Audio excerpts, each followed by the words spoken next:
Welcome to me, where suspenseful, thrilling, and mysterious stories will draw you into a world where the lines between reality and fantasy seem to blur. When the night falls, when all the sounds gradually quiet down, leaving only your own heartbeat and breathing, that's when these stories begin. Tensions, unsolved mysteries, moments that will make you hold your breath in fear or curiosity, all are waiting for you ahead. Find a comfortable seat, dim the lights, and let this sound guide you on a journey that is not for the faint of heart. I want each of you to leave a comment sharing where you are in the world. And if you are enjoying the episodes, don't forget to give a like and subscribe to the channel now. Relax. Are you ready? If so, join me in the first story right now. What lies behind her mirror? Detective Sarah Chen stared at the ornate Victorian mirror, its silver surface reflecting nothing but shadows in the dim light of the abandoned mansion. 3 days, 3 women missing, and all connected to this house. The mirror seemed to mock her with its emptiness. Find anything? Detective Mike Rodriguez's voice echoed from the hallway. Just another dead end, Sarah replied. But something about the mirror kept drawing her attention. The curved floral patterns along its frame seemed to shift in her peripheral vision. But when she looked directly at them, they were perfectly still. The homeowner's alibi checks out, Mike said, entering the room. He was in Tokyo when the first woman disappeared. Sarah traced her fingers along the mirror's frame. What about his wife? That's where it gets interesting. Mike pulled out his notebook. Mrs. Eleanor Wright hasn't been seen in public for 6 months. Neighbors say she became a recluse after their daughter's suicide last year. Sarah's hand froze on the frame. Suicide? That wasn't in the case file, because it wasn't ruled a suicide officially. The daughter, Rebecca Wright, 19, was found in this room, in front of this mirror, with no signs of trauma. Toxicology came back clean. They called it natural causes, but 19-year-olds don't just die of natural causes, Sarah finished. She leaned closer to the mirror, her breath fogging the glass. For a moment, she thought she saw something move behind her reflection, a shadow darker than the others. Here's the part that'll give you chills, Mike continued. Each of our missing women reported seeing someone following them in mirrors before they disappeared. Their therapists all noted it as a shared delusion. Sarah stepped back from the mirror. All 3 saw someone in mirrors, a woman in a black dress, according to their descriptions. They said she would watch them, getting closer each time, but only in reflections, never in real life. The temperature in the room seemed to drop. Sarah pulled her jacket tighter. We need to talk to Mrs. Wright. Already tried. The housekeeper says she hasn't left her room in 3 months. Won't see anyone. Won't talk to anyone. Sarah's phone buzzed. A text from forensics.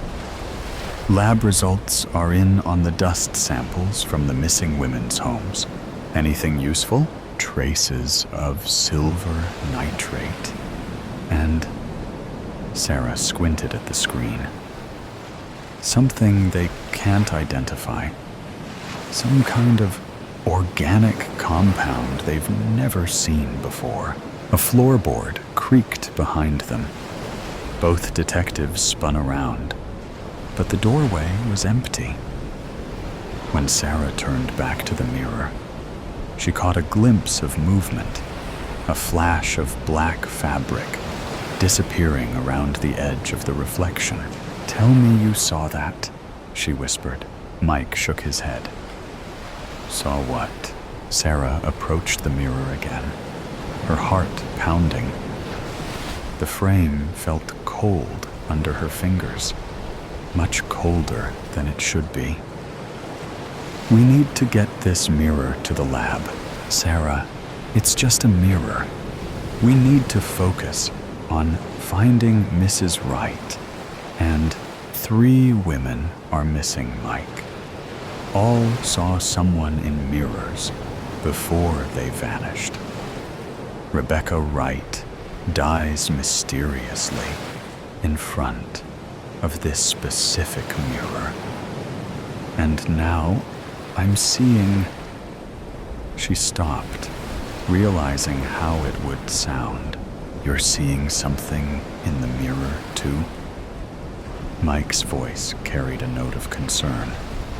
"Maybe you should take a break. You've been working this case non-stop for..." A laugh echoed through the room. High, feminine, and definitely not coming from either of them. Mike drew his gun, scanning the shadows. "NYPD, show yourself." Sarah couldn't move.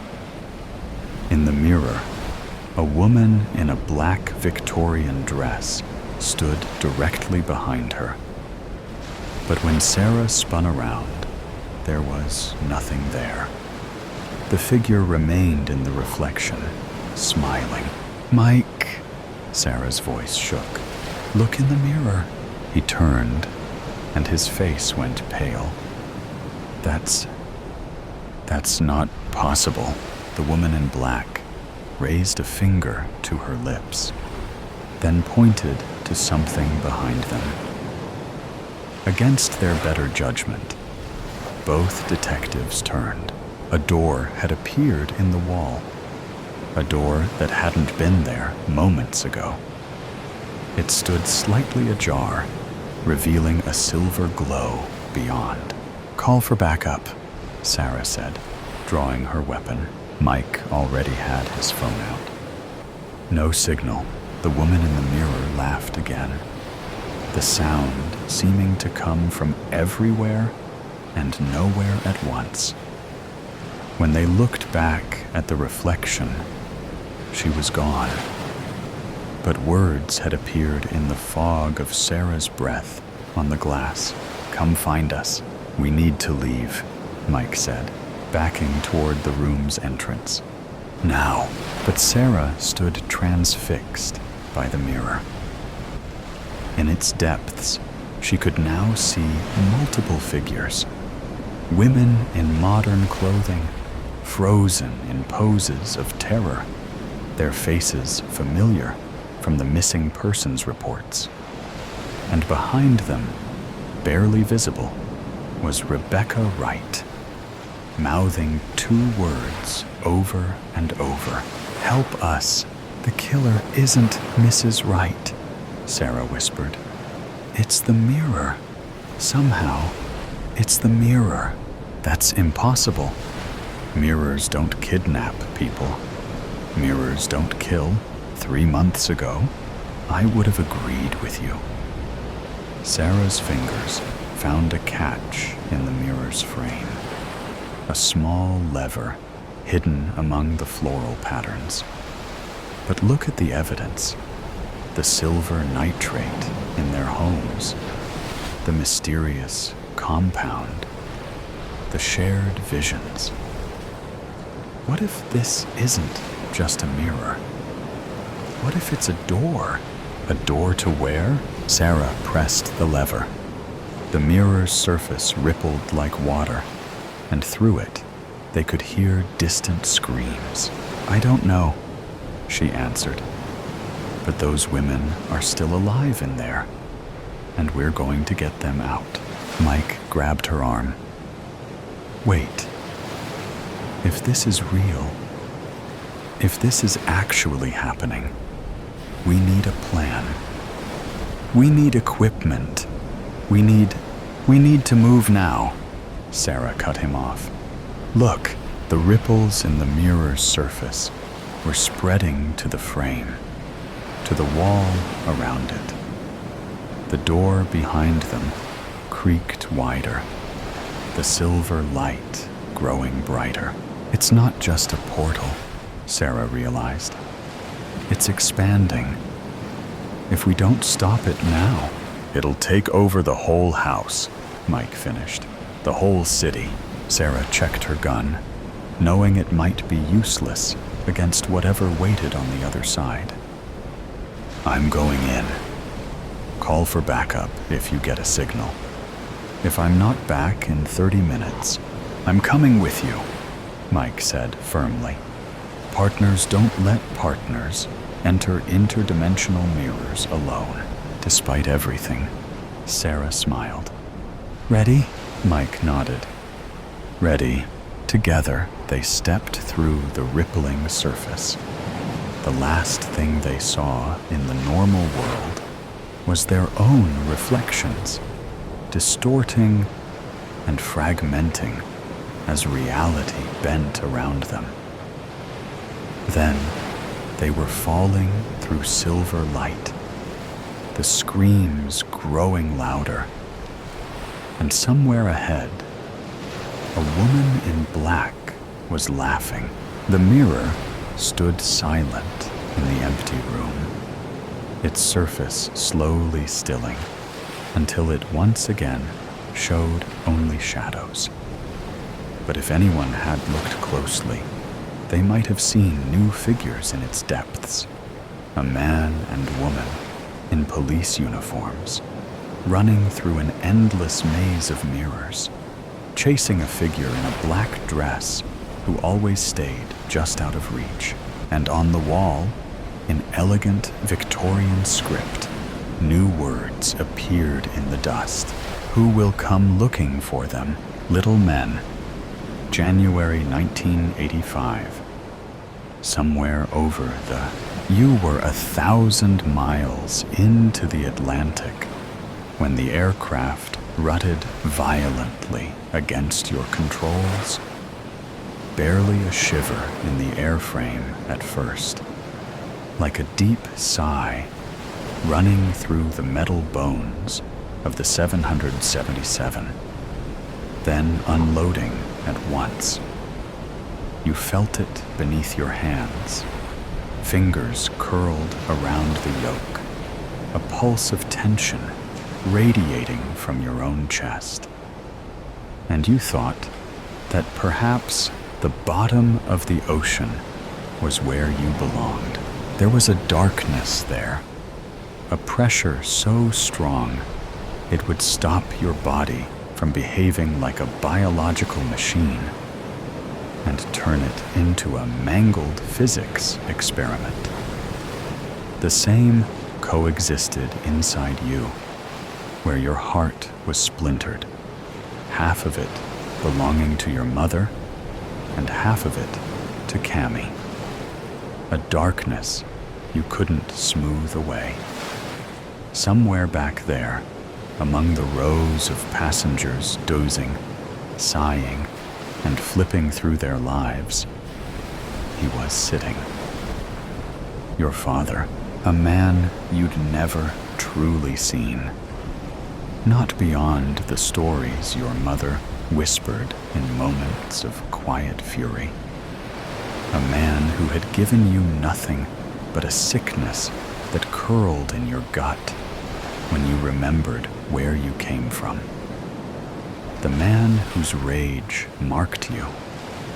You didn't know his seat number, didn't want to know.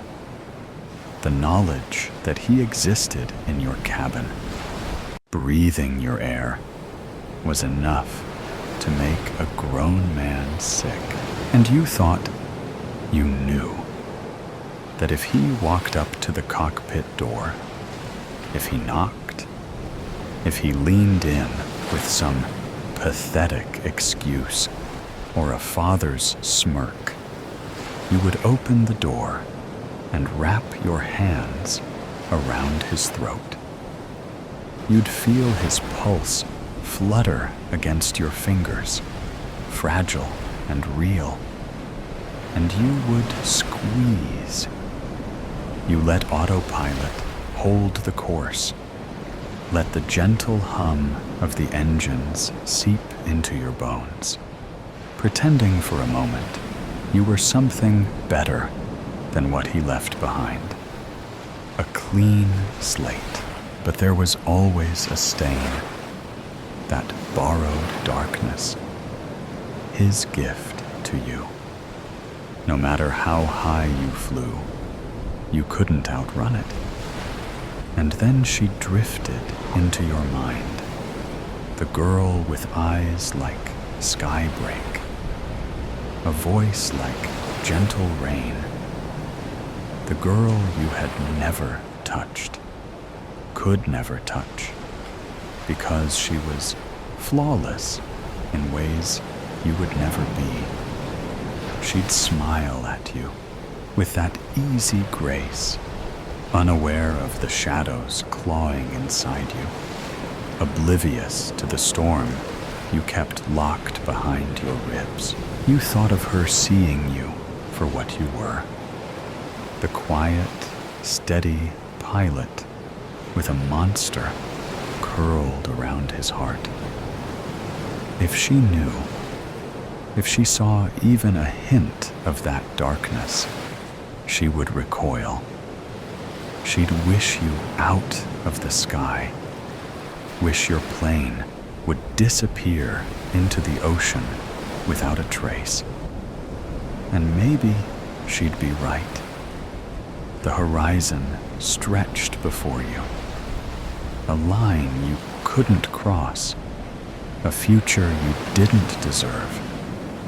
You swallowed the air in shallow breaths, felt the press of your father's existence.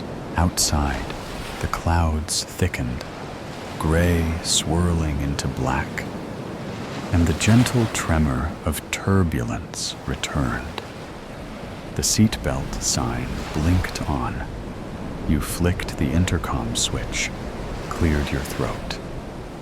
Ladies and gentlemen, we're passing through some rough air. Please remain seated with your seatbelts fastened. Your father's life was in your hands. All their lives were.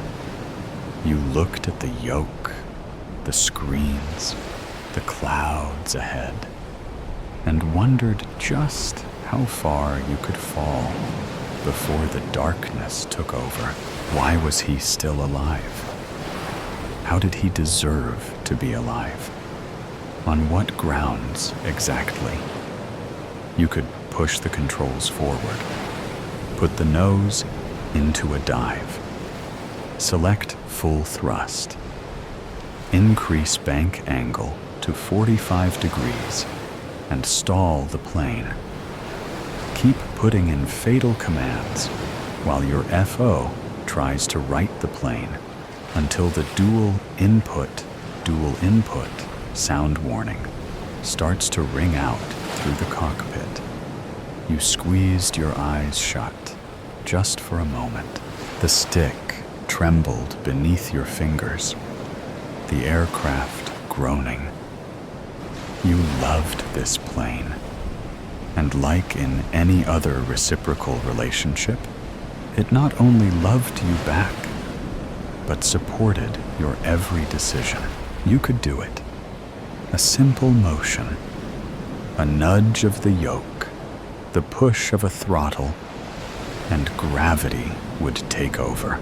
You opened your eyes. Outside, the storm coiled tighter, wind shear slipping along the fuselage. The intercom crackled as your first officer, blissfully unaware of the war inside you, mumbled something about altitude adjustments. You barely heard him. A breath, another. Then The master caution blared. A harsh, shrieking thing. Your FO jerked upright. Jesus, what? Your hands moved. Instincts taking over before your mind could finish what it started. The turbulence sharpened. Wind punched the aircraft broadside. The nose dipped. Pitch up, pitch up, you corrected without thinking. Muscle memory overriding the dark pull at the edge of your mind. The aircraft stabilized, shuddering in the air, and for a moment, all was still. Your FO exhaled, dragging a hand down his face.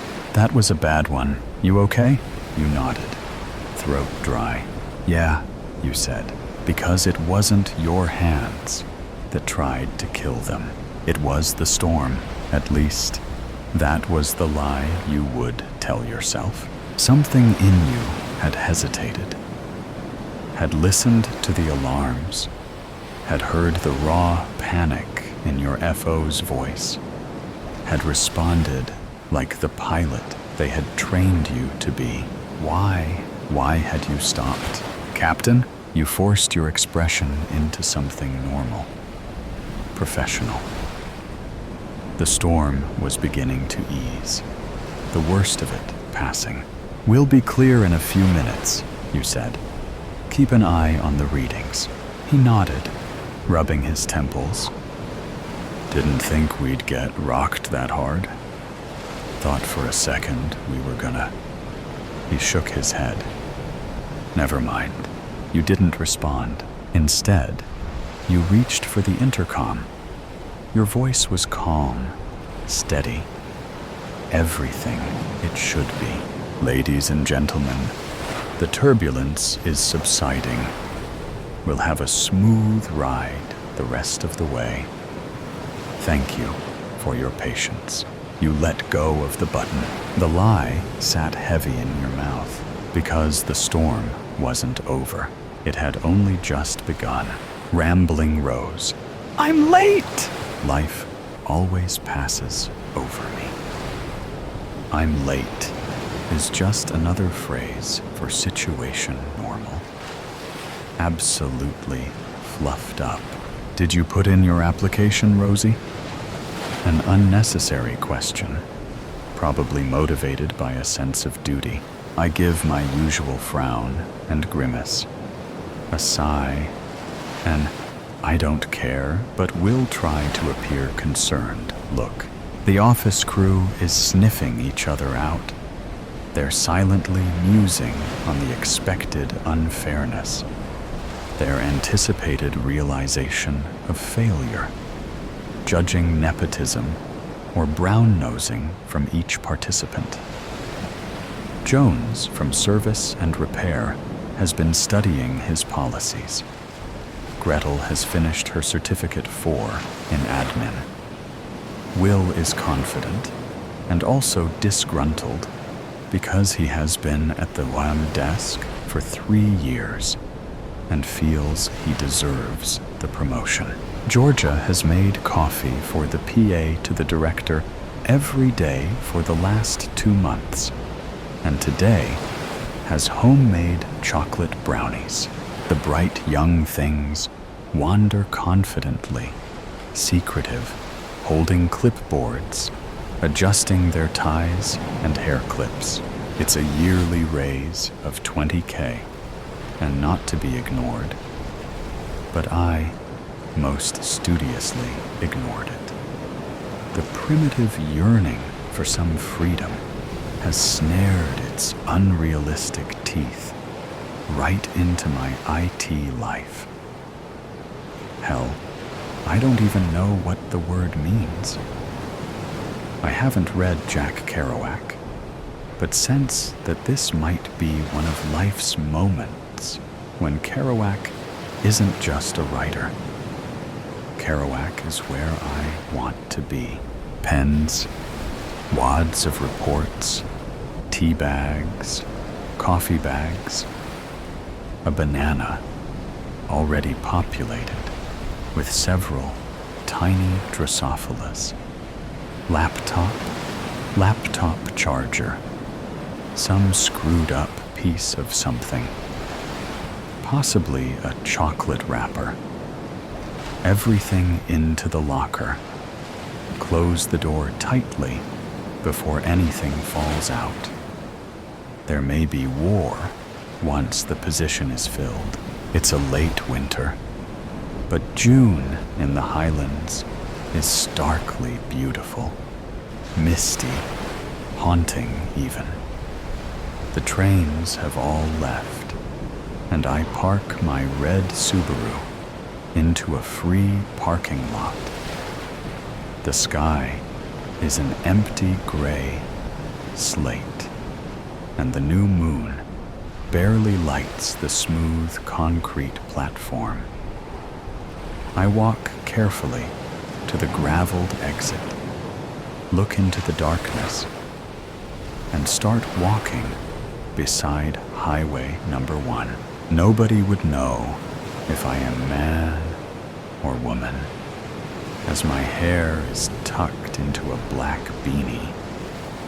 Nobody will try to stop for me, and I swagger, trying to look dangerous and unwelcome.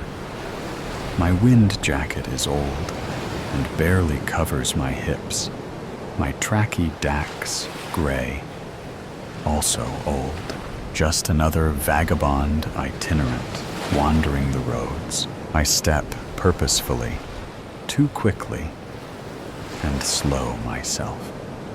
The journey, not the destination, I say. The crunch of the gravel beneath my rubber-soled gym shoes is satisfying. Each step releases its perfume of rain, oil, and petrol.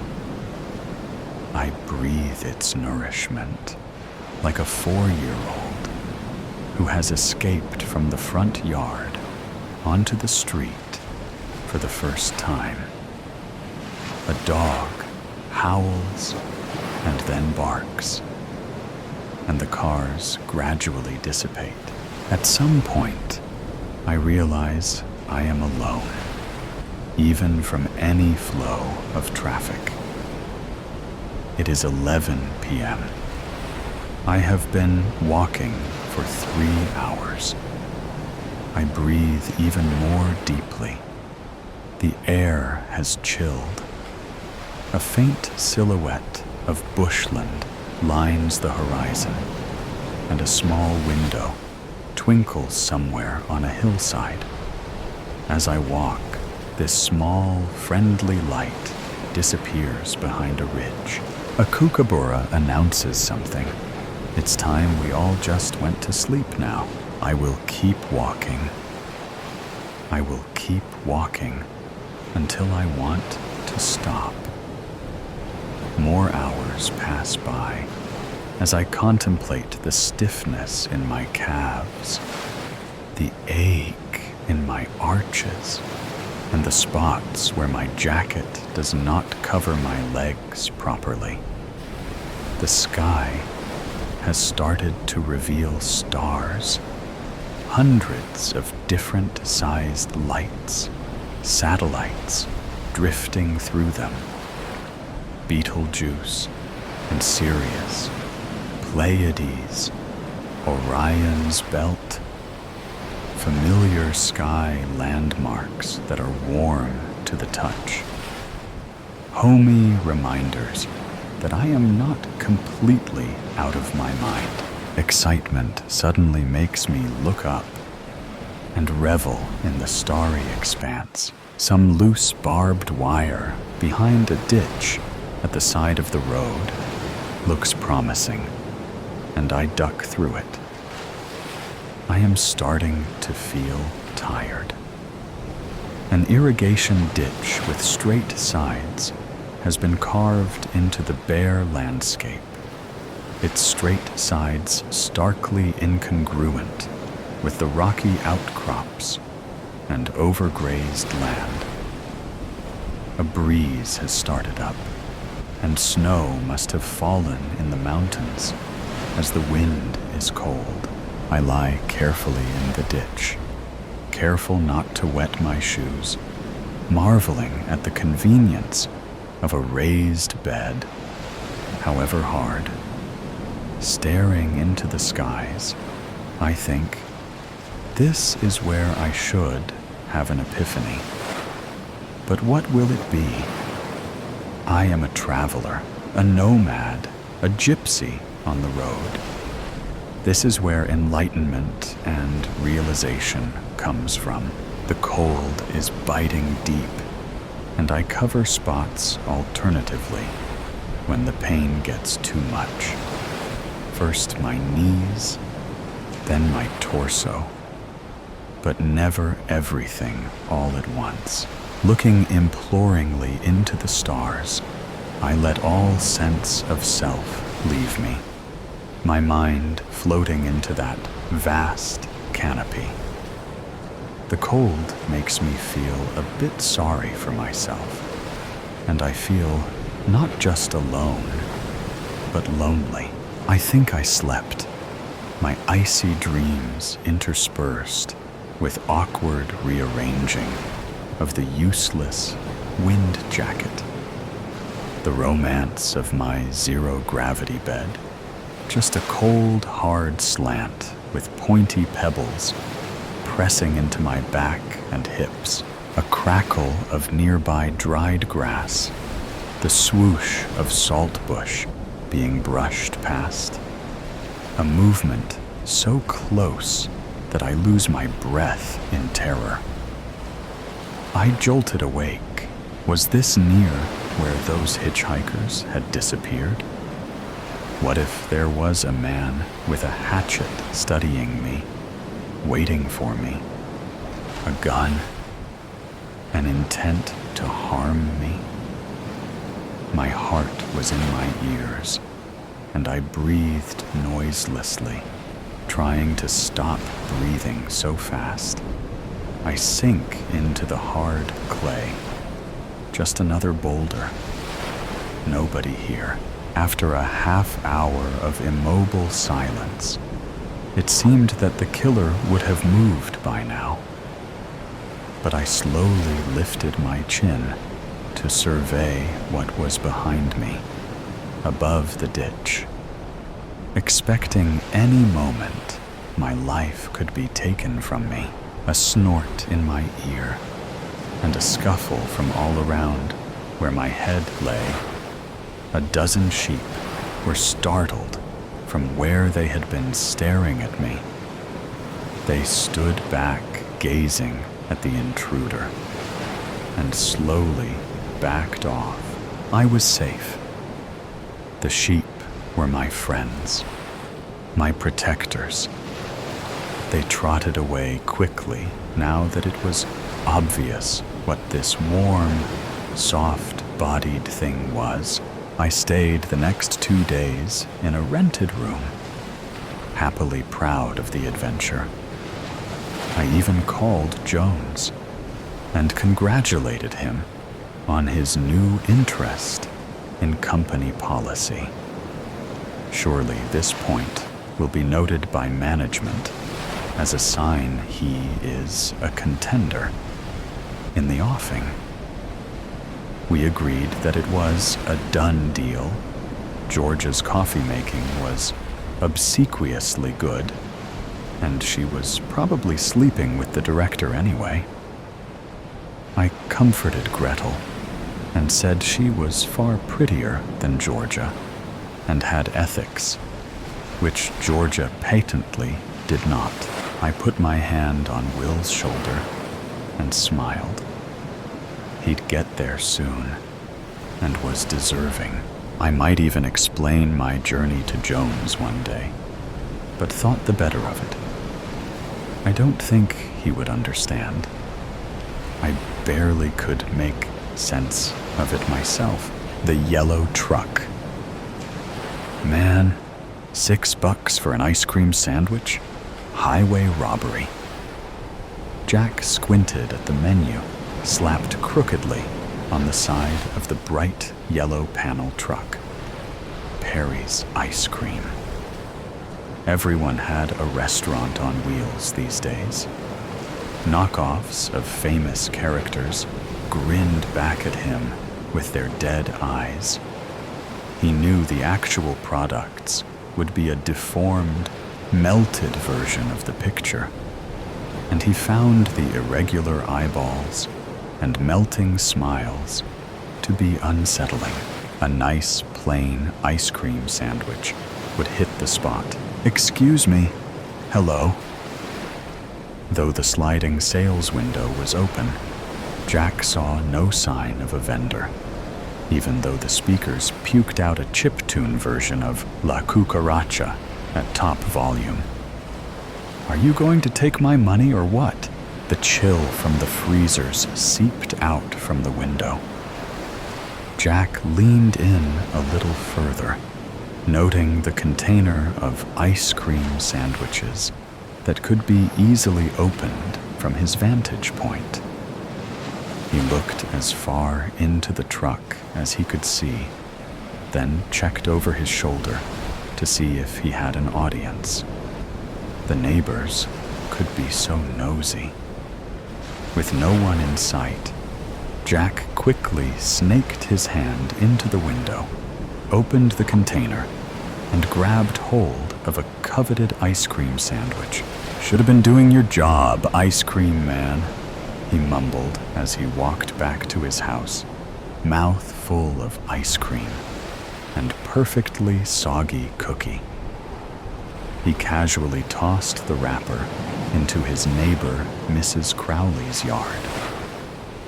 Mrs. Crowley was the sort of woman everyone assumed was a witch, and the local kids would egg her house each Halloween and dare each other to ring her doorbell and run. She was probably a very nice lady, but Jack didn't care enough to do anything about it. The yellow truck sat on the street outside Jack's house for hours, rotating through its jaunty but very limited playlist, which, Jack noted, recycled La Cucaracha far more than was probably necessary. Jack considered calling the police, but with his record and at least one warrant out for his arrest, he didn't want to call any attention to himself. Still, he was surprised that no one else in the neighborhood seemed to have called. In fact, no one else in the neighborhood even seemed to pay the truck any mind. The sky eventually darkened, and the street lights buzzed on. And finally, the truck shut off its pixelated musical loop and trundled away. As night settled in, Jack, not wanting to lose the sweet and ill-begotten taste of ice cream from his lips, didn't bother to brush his teeth before crawling into bed. His leg was missing. Jack searched around the house, tossing couch cushions and overturning tables, flinging plates and mugs from his kitchen cabinets, even checking behind the toilet just in case. But no leg. He licked his lips, tasting the smooth vanilla cream from his earlier treat. Jack's brain fought to make a connection between the ice cream sandwich and his missing leg, but the thoughts were foggy and nebulous. The opening notes of La Cucaracha floated into the room. Jack launched upward, sweat pouring from his face as he shook off the nightmare. He tasted the residue of the ice cream on his lips, then flung the clammy sheets off his body to make sure his leg was, in fact, still there. La Cucaracha played in the distance, just audible through his open window. At first, Jack was able to dismiss the music as a memory echo from earlier. But the music grew louder. He lurched out of bed and towards the window, stopping to wrap his robe around himself so the neighbors wouldn't get a peek at his genitals if they happened to be awake, and also looking directly at his house. The familiar yellow panel truck was slowly turning onto his street, music playing at a volume just loud enough for him to hear clearly, but still retain a dreamlike quality. Jack had the strangest feeling. The headlights were aimed directly at him as the truck crept towards his house, an inching pace that was almost sinister. It was far too dark to see if a driver was present this time, but Jack assumed there was one. Jack shut the window, muting the noise just a touch, and tried to get back to sleep. The song slithered into his ears and brain, worming around and preventing him from falling back to sleep. He promised himself that he would give the driver a stern talking to in the morning if the truck were still parked outside his house. As the sun started to peak over the horizon, the music finally died down, and Jack stood in the window, watching the panel truck slowly crawl down the street. He hadn't bothered to grab his robe this time, but the fog of sleeplessness had settled over his brain. More than 1 cup of bitter, black coffee was necessary to get him ready for the ride to work. Slower reactions would make the commute more dangerous, he thought, snapping on his bike helmet. He cursed his revoked driver's license, unsteadily mounted the bike, and started pedaling. At each red light, Jack took a generous swig out of his travel mug, and by the time he sat down at his desk, he was wired. The sheer amount of coffee he drank that morning had agitated Jack's stomach, so he was looking forward to having solid food by the time noon rolled around. A little something to absorb all that coffee. He walked to his favorite sandwich shop, a tiny hole in the wall, a block or so down from his office. It was a checkered tablecloth affair, plus an easily accessible tip jar and an oblivious cashier, so he almost always broke even. The welcome bell chimed merrily as Jack opened the door, but the chimes didn't stop when the door closed. He paused, listening, then realized the notes formed a song. La cucaracha increased in volume, steadily, and Jack was too busy frowning at the noise to notice when the hostess greeted him. Sorry. Table for one, he told her, and she walked him to a booth by the window. Jack started to sit, but realized he could see the bright yellow panel truck pull awkwardly into the parallel parking spot directly in front of the diner. He sprang back, an odd fear clawing at his chest. Maybe a different table, he said. The hostess shrugged and pointed him to a table near the kitchen. Jack slumped down in a chair that still let him see out the window. The menu, still as maddeningly crooked as before, was fully visible from this vantage point, and Jack noted that though the sales window was open, no one was manning the counter. So Jack couldn't shake the feeling of being watched as he ordered his lunch, chewed, drank, wiped his mouth with his flimsy paper napkin, paid at the counter, helped himself to the tip jar, and walked out the door. Every move soundtracked by the tinny tunes pumping out of the truck's speaker.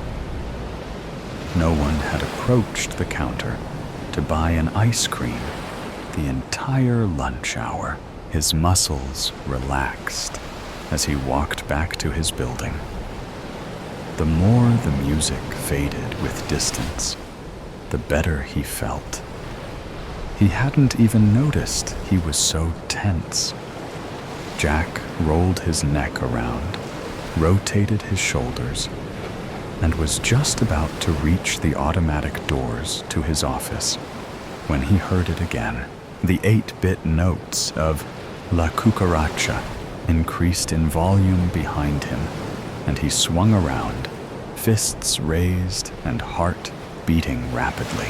His boss, who had been walking up immediately behind him, backed up. "Whoa! Whoa! Jack!"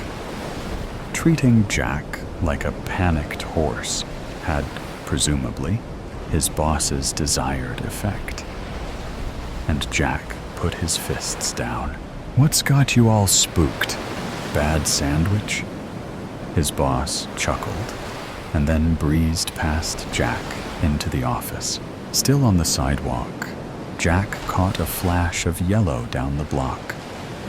He didn't wait to see the truck this time and rushed inside.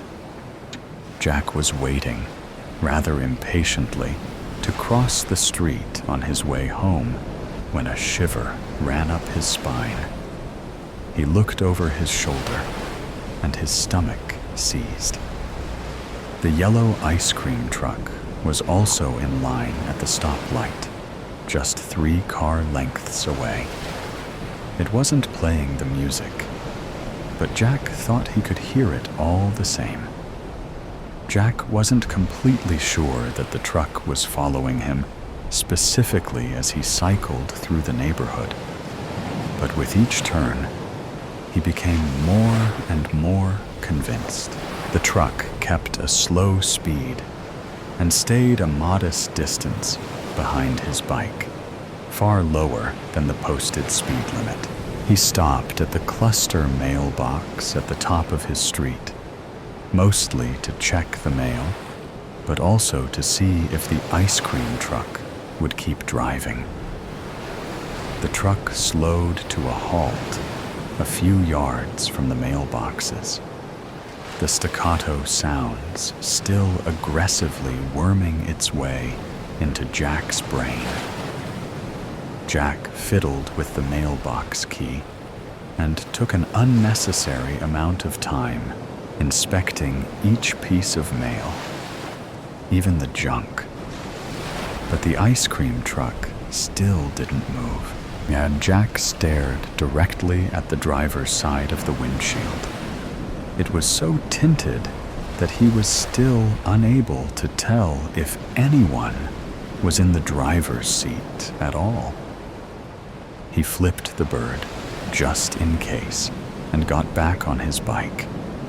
As he started pedaling the short distance to his house, the truck started following again. A few houses down from his own, Jack heard the truck accelerate. His heart thumping, he quickly looked back to confirm that, yes, the ice cream truck was speeding up and heading his way. He checked his surroundings for a safe place to duck behind, but only Mrs. Crowley's rose bushes offered any sort of protection. He darted towards the bushes, abandoning his bike and hurling himself into the roses in one semi-graceful movement that would have made a movie stuntman proud. The thorns bit into his skin, and one scratched dangerously close to his left eye. The truck had missed him, but Jack heard the screech of brakes. Jack painfully extricated himself from the rose bushes, and the ice cream truck still idled in the road. La cucaracha, blaring incessantly. The back door of the truck swung open with a creak. "Hey!" Jack yelled, wiping blood from his face, only to realize he also had blood on his hands and lots of other places because of the thorns.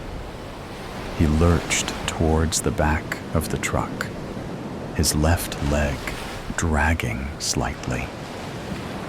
It would be bruised in the morning, he thought. "Hey, I'm talking to you, asshole!" Jack rounded the back of the truck and leaned on the open door. No one was inside. Through a narrow break in the curtains, Mrs. Crowley observed Jack as he yelled at the ice cream truck. He had always been an odd duck, that Jack. Terribly messy. And just the other day, he had been standing at his window in the middle of the night with only a robe on. She had almost seen his genitals. Mrs. Crowley couldn't make out exactly what Jack was yelling, but she imagined it was full of swearing. He started to lean into the open back of the truck, and then, in an instant, he was yanked inside. Before his legs made it all the way across the bumper, the doors of the truck slammed shut with such force that Jack's left leg was severed at the knee. The bloody leftovers dropped unceremoniously to the pavement and rolled to the curb. High-pitched notes of La Cucaracha distorted with static, and the truck shuddered violently. Mrs. Crowley took a tiny sip of her tea and watched the menu sign spin as the truck convulsed. With one last tremble, the truck stilled and the spinning sign stopped. The music had changed, and so had the sign's content. Perry's Hamburgers, it read. Still crooked, the truck slowly crept down the street, and she pinched her curtains shut. The midnight ride. It was a dark night, one of those without any stars to look at, and a dark moon. Not even the universe was interested in what was about to happen. There was no spotlight over me, nor a guiding light to help me escape. As I ran to my car, one of my heels broke, and I twisted my ankle. I took out the shoes and limped to the door while looking for the keys in my purse. Damn big fancy bags. This whole scenario would have been much easier with jeans and sneakers. But that was not something I could change, and dreaming about better times would not help me either. My hands were trembling, and I was about to empty the bag when I touched the furry pom-pom I had attached to my keychain days before.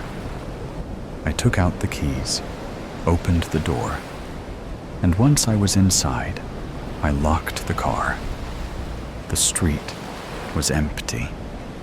No one was screaming my name or running after me, and I took a deep breath before starting the motor. When I passed the campus gates, I felt light and smiled. I was free, and I felt happy. Before entering the highway, I stopped at the last traffic light and adjusted the mirror. I could not even remember the last time I touched it. And then, when I lowered it, I saw them smiling at me and waving. I tried to open the door. I wanted to jump out, but Amir moved his arm to my neck and pinned me to my seat. Ezra moved to the front slowly, while I struggled to move or breathe. Suddenly, everything hurt, and I did the only thing I could. I pushed the gas pedal with my foot, and my ankle cracked, making the pain even worse. Ezra took the wheel, while I tried to free myself from the strangling arm. But Amir whispered in my ear, "This will happen, whether you like it or not. I gave you the choice." His teeth sank into my neck, and as the pressure increased in my skin and the wound started to burn, I felt my life running away from me. The blood spilt over my white dress, forming stains that seemed broken rose petals. And shortly after, my head fell on Ezra's lap, and the car stopped in the middle of the highway. "Move her," said Amir. And Ezra grabbed my body and threw it to the back seat like I was weightless. Amir sat in the driver's seat, and once Ezra sat by his side, the car started again. I could barely breathe. The only thought in my mind was how much blood I had lost, and how much more was now running down the leather I was lying in. I had no more pain, but I was starting to feel cold. And although I wanted desperately to scream and cry, I just couldn't. He betrayed me, I thought. He's helping him. I heard the sound of the radio buzzing, and then the music. Sympathy for the devil. Really? I thought, and I felt like laughing, though I couldn't. Would he now take the end of his sleeves and take them out of his jacket? What would the 16-year-old me have done in this situation? I should have been given an option and not forced into this. The sun was rising when I woke up. Everything around me was flooded with orange light, and I felt the warmth as the first rays touched my skin. I did not want to open my eyes fully, but I understood I was not gone, at least not completely, which meant I still had the right to see the sun again. It burned at first, though. Everything hurt, but I did not mind. It was like something else was pushing for me, and my body did not belong to me anymore. I was still in the back of the car, and my dress and the seat were drenched in red. My blood. How had I lost so much blood?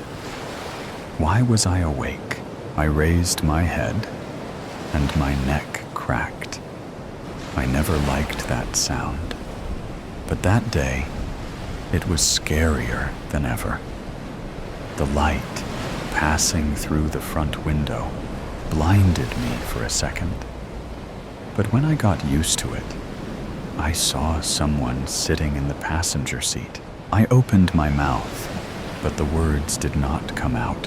Ezra, I thought, convinced that I still had that power on me, that he would listen to my thoughts that he would attend my command if Amir were far away from us.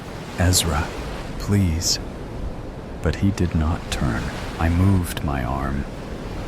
I wanted to sit, but I couldn't.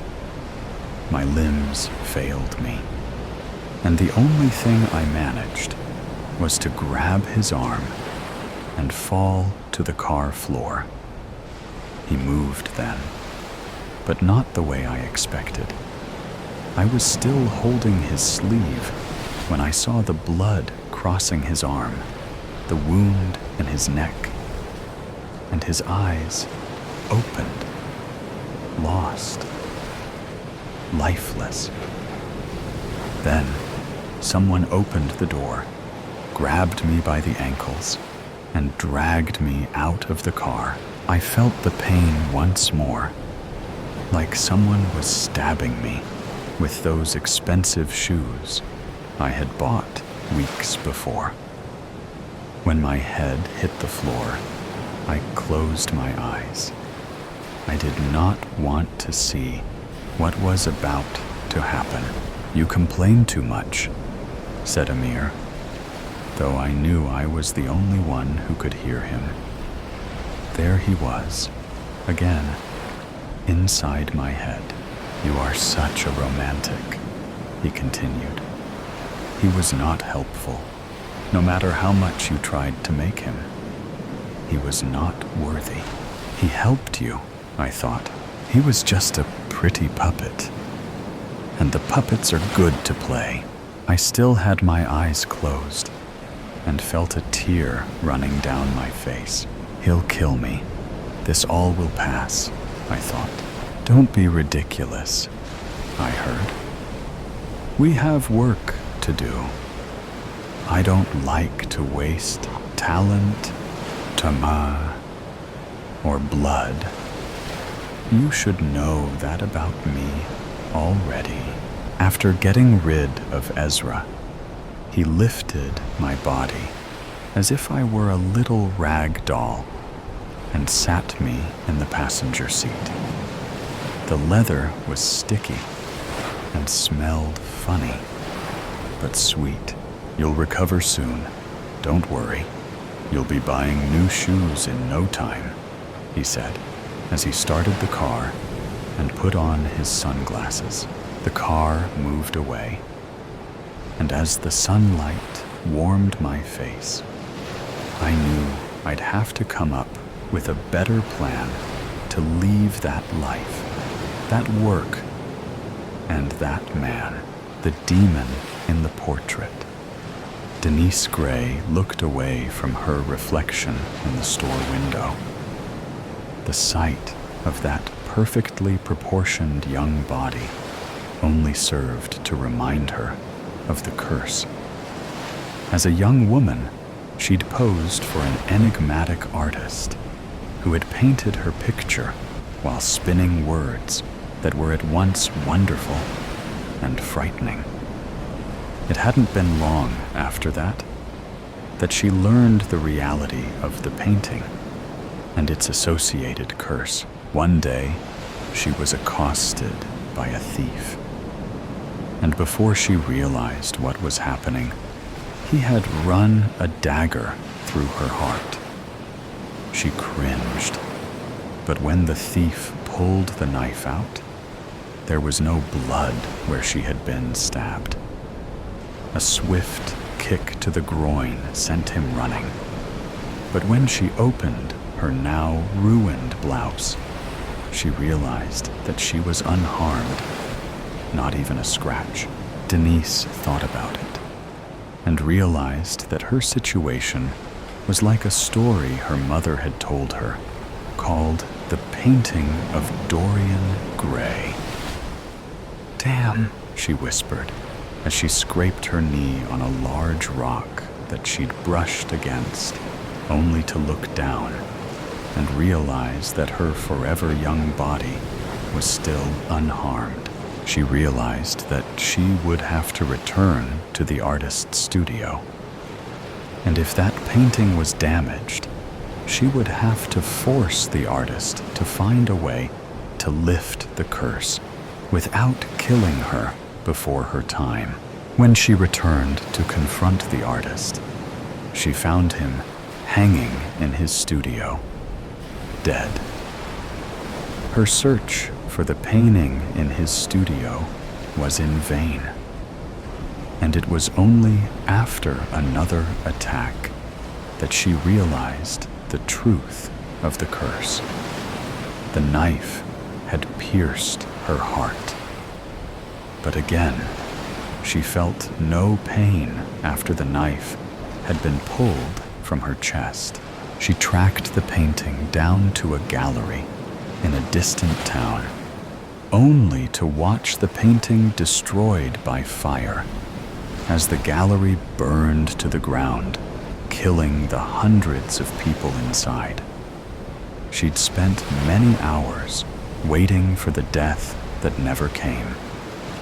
After that, she tried every means of killing herself, but to no avail.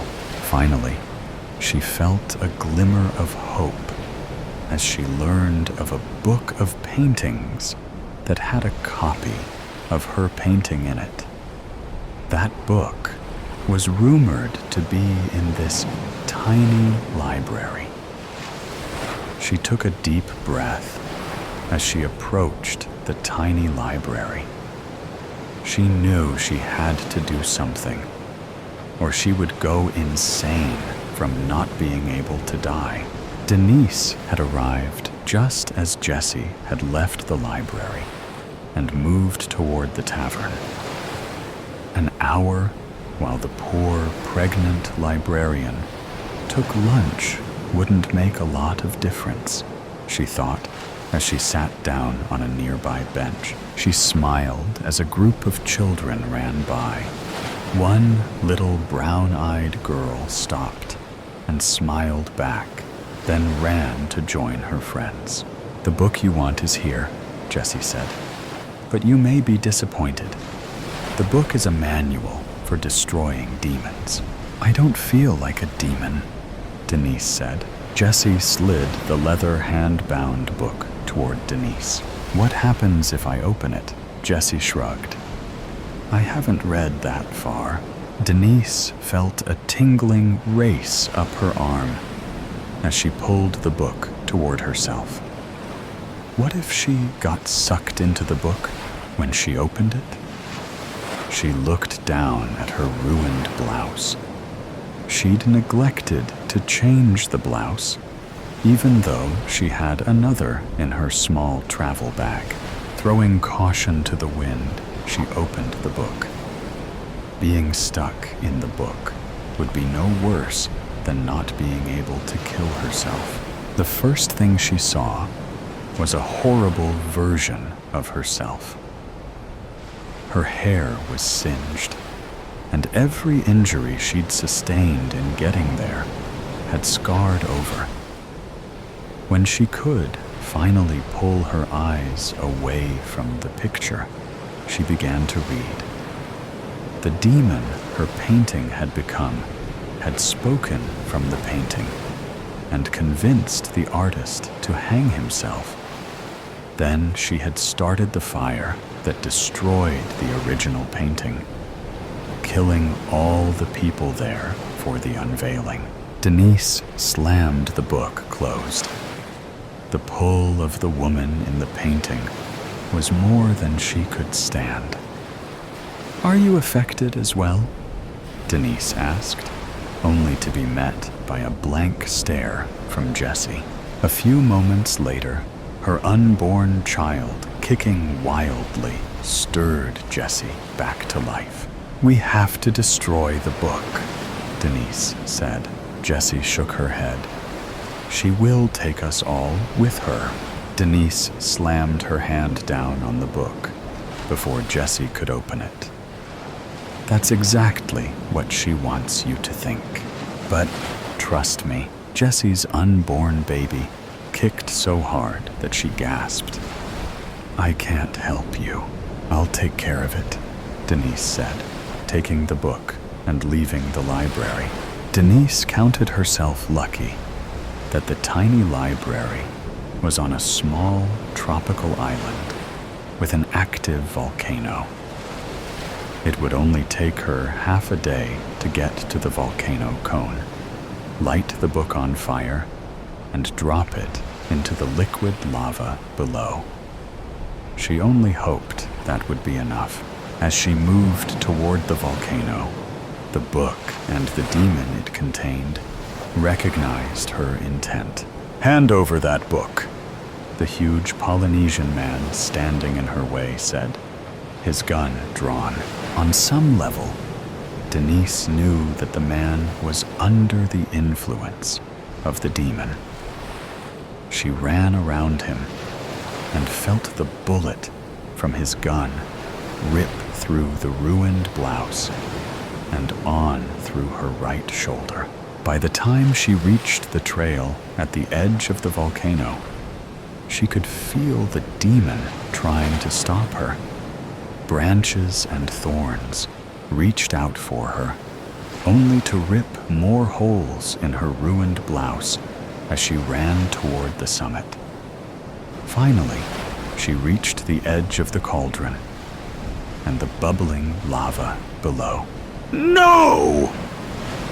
The sound of the wind and the rush of the heat shouted as the edges of the book began to smoke. The book burst into flames as she tossed the book toward the lava. It hung suspended above the lava, flaming bigger and brighter, but without being consumed. Suddenly, she noticed that the young girl she'd seen before had caught up to her. "It's drawing power from your blouse." Denise shook her head. None of this made sense. The blouse had taken the brunt of the damage inflicted on her and was ragged and full of holes. "You have to destroy the blouse as well," the girl said, before racing away from the lip. At the bottom of the trail, she saw the other children blocking the way of the adults who were under the influence of the book. Denise turned to see flame explode from the book and realized that she had no choice. If destroying the blouse didn't work, she would have to offer herself to the volcano. But this glimmer of hope had given her a reason to live. She pulled the remains of that ruined blouse off and threw it down at the boiling lava below. The atmosphere around the book howled in rage as the blouse fluttered to the surface of the lava and then burst into flames. The book exploded, scattering burning ash over everything. Before Denise could react, the same young girl was pulling her away from the lip of the cauldron. She stumbled into the group and children, and then her world went black. Denise remembered that blouse as the one that the artist had insisted she wear while he worked on the painting. What happened after that was a blur until that book exploded over the cauldron. She took a deep breath and opened her eyes to the soft light of the sun coming in through the curtains of a cottage near the ocean. It was a dream, she thought, until she realized that she wasn't wearing the blouse anymore. The painting and the book had been destroyed, but she didn't know about the curse. She inspected her body and then wrapped a sheet around her till she could find some clothes. Denise opened the door and saw children playing in front of the cottage, then stepped onto the porch and noticed a thorny bush near the steps into the yard. She idly pricked her finger and gave a sigh of relief. as she realized that the curse was gone when a tiny drop of blood formed on her finger. "The children told us how you saved us," Jessie said, as she approached from the side yard. Denise shrugged. "I needed to be free of the curse," Jess smiled. "The children like having you around, and we are in the market for school teacher." Denise had never considered anything like this. She'd been so young when the nightmare started. She looked down. Her body was still young, and if the kids had trusted her, maybe she could try.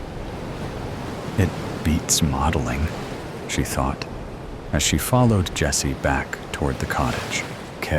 I met death last night, being alone in one of London's many streets. I was already cold, but his presence behind me was more than that. It was ice. Sharp, hard ice that seared through my flesh, traveled through my blood, urging goosebumps to shoot out of my skin. When I turned down the lonely alley, I regretted it instantly. It was said that he lingered in dark streets, waiting for a desperate soul to pass him by.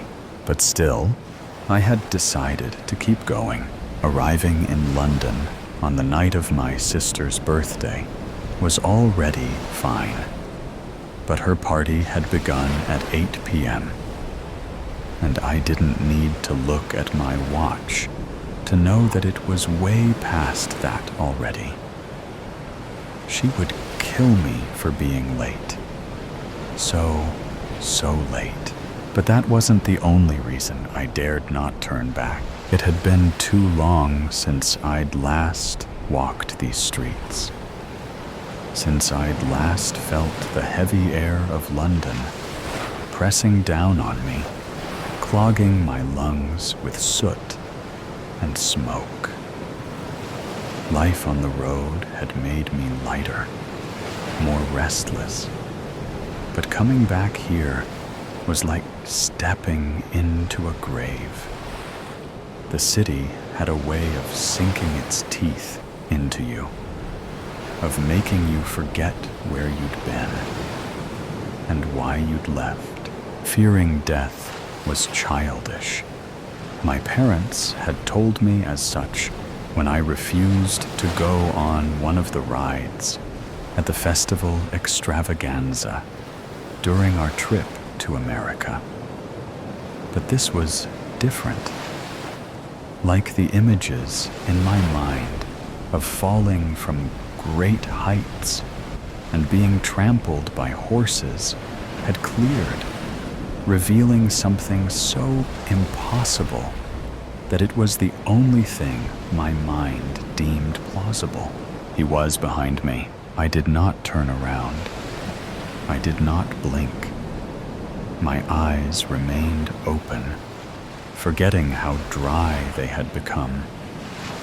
I just stood there, an invisible force stopping my feet from taking off into a run, from sprinting around corners and through streets until he would inevitably catch me.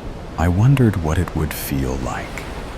A sudden pain in my chest, a fog corrupting my mind. My vision slowly dimmed until I drifted off into a never-ending, dreamless sleep. Or maybe I would feel nothing. Maybe I would be awake 1 second, thinking of all the ways I was going to die, and the next I would be lying on the ground, waiting for someone to find me. Although by then, it would be too late. No one could ever be saved. The goosebumps grew larger as his presence sauntered towards me, like prey waiting for the predator, knowing that it was neither fast enough nor strong enough to face it. I thought about all those moments I had let slip through my fingers, all those opportunities I had missed out on, all those potential friends, and more that I had hung back from, thinking that I wasn't worth their time. Now, I thought that I should have chosen who was worth my time, for it was going to be shorter than anyone would have expected. And who would have blamed them for thinking I had all the time in the world? I always thought, never did. Always calculated, never acted. Always worried about others, and never spared a thought for myself. Now, just like then, I waited. He was as silent as the night. The once cawing crows and hissing cats were already in mourning. He stood right behind me, dark as a shadow. His breath, a gentle breeze against my neck. The single word spoken in a voice rich in charm, alluring me to turn around, to face the predator, but I did not turn around. Still, I did not blink. The feeling in my fingers came back, and I was met with the warmth of coming out of an ice bath into the blazing sun. My feet began to move, the invisible force gone like it was never there. And soon I was running through winding streets, trying to think of anything but what had just happened. I'm late, I thought. I'm so late. And my sister will be mad. I tried to convince myself that was why I was running. Nothing happened. I saw nothing. My breath tore through the night's air as my book struck the slick cobblestones. Gas lamps fought against the choking fog, blinding me. The stray hairs that I had forgotten to shave on my arms stood up as ice invaded my lungs once more. No, please no. I had heard people talk about terror whipping through them, causing them to panic and shake. But that was a lie. Terror didn't come all at once. It came in waves, each one bigger than the last, freezing my lungs and clenching my throat in a vice-like grip. Why did I think that I could outrun him? Why did I think I could outrun the inevitable? I looked down at my pale skirts, now splattered in mud, and refused to look up again. The shock of what I might see would kill me before he did.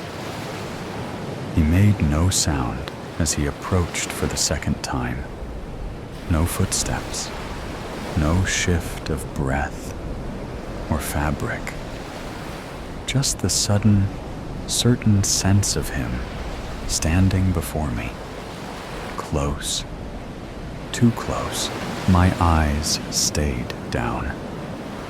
I could feel him watching me, the weight of his gaze pressing against my skin like the brush of fingertips.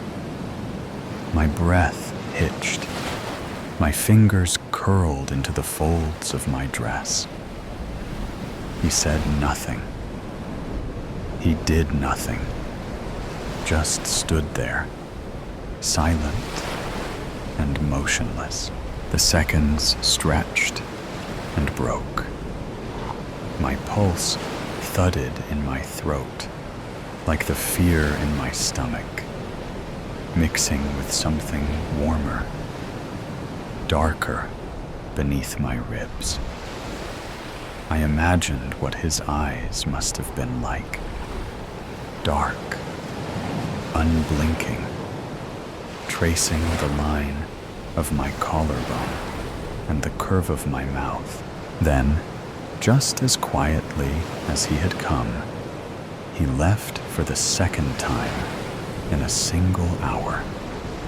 Slowly, cautiously, I dared to lift my head. The street was empty again, mist curling through the dim light. I waited for what might have been seconds or minutes. I didn't know. But I managed to walk again. But I didn't run. I no longer cared that I was late. Finally, I reached it. A tall iron gate, its surface slick with rain that I hadn't realized was falling. A footman in a crisp coat stood at attention beneath a gaslight's feeble glow, his face blank under the brim of his hat. His eyes sharpened when he saw me. Without a word, he pushed the gate open, allowing me to slip through. The moment the gate clicked shut behind me, the street's grim chill seemed to dissolve. A long, white gravel path wound through manicured gardens, lit by golden candles and strung by iron posts. Tall windows loomed over me as music floated through the air. As soon as I made it into the house, I passed the polished wood and gilded mirrors, up the stairs to the spare bedroom where I flopped onto the well-made bed, ignoring the state of my clothes. Did I feel bad for leaving my sister on her birthday? Of course, but I just couldn't cope with anyone or anything. I didn't think I could even fall asleep, no matter how much my body craved it. I had spent so long moving from place to place, never staying long enough to leave a mark, never bothering to make ties. I told myself it was because I liked the freedom, the open road, the thrill of waking up in a new city with new faces. But the truth was simpler. It was easier not to care when you knew you wouldn't stay long enough to lose anything. I met death last night, and I lived the trip of a lifetime. The trees are so much bigger out here, I said, as I looked out the passenger side car window. We were driving from the airport in the cab we just got. The lady driving was rude. She barely even looked at us. But we're out of there, and officially on vacation. The flight was long. I tried to sleep, but the man next to me was a talker. I'm too nice, my girlfriend says, but that's what keeps the world a better place. Besides, the man kept buying me drinks, which is why I'm looking out the window. I might hurl. And greener. This place is beautiful, says Kenny. We're finally in the Pacific Northwest. Our bags are packed, and we're headed to Mat Hood. We have a week out here, and 4 days spent in the mountains. Kenny has family out here, so we're staying with his aunt the first night, and then we're off to breathe that crisp forest air. We made it to his aunt's house. She was so warm and welcoming. I felt right at home. After a nice meal of homemade beef stew and a shower, I was ready for bed.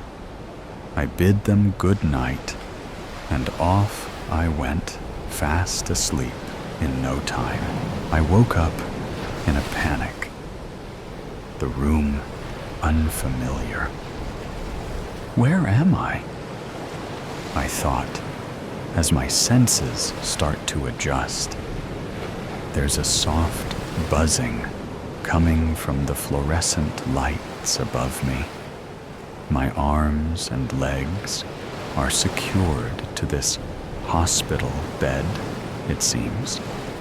But this doesn't feel like a hospital. It's too cold. I try to move my head, but that's secured too. Hello? I call, but no answer. Hello. Again silence. Suddenly a man is standing above me. He covers my mouth as I go to scream once more. Shut up! They'll know you're awake. And then they'll make you forget. You mustn't forget. It's not safe. Run! Something pokes me, and I'm out again. I awake in bed, extremely well rested. It's 6 o'clock a.m. What a crazy dream, I thought, as I smelt the coffee. I jump out of bed and run to the kitchen, where Kenny's Aunt Gloria is standing in her long silk lavender-colored nightgown and matching slippers. She seems so frail, yet strong and intimidating at the same time. A soft smile forms as she bids me good morning. Ken's not up yet, but you're more than welcome to join me for some bean water, she says with a chuckle. I follow her outside to the patio. The air is fresh and moist, the coffee warm and delicious. You can see the sun glisten off the morning dew as the birds sing their welcome to the day. It sure is nice of you to let us stay here, I say. Kenny and I have been planning this trip for a while now, and I'm so excited it's finally happening. You two boys, be careful out there. I hear stories all the time about hikers going missing in those woods. These aren't like the mountains you have on the East Coast. These are real mountains, inhabited by really big creatures. I'm sure you've heard of Bigfoot. She says. I chuckle. Ha, Bigfoot, please. He's just a myth. If Bigfoot is real, then I hope I see him.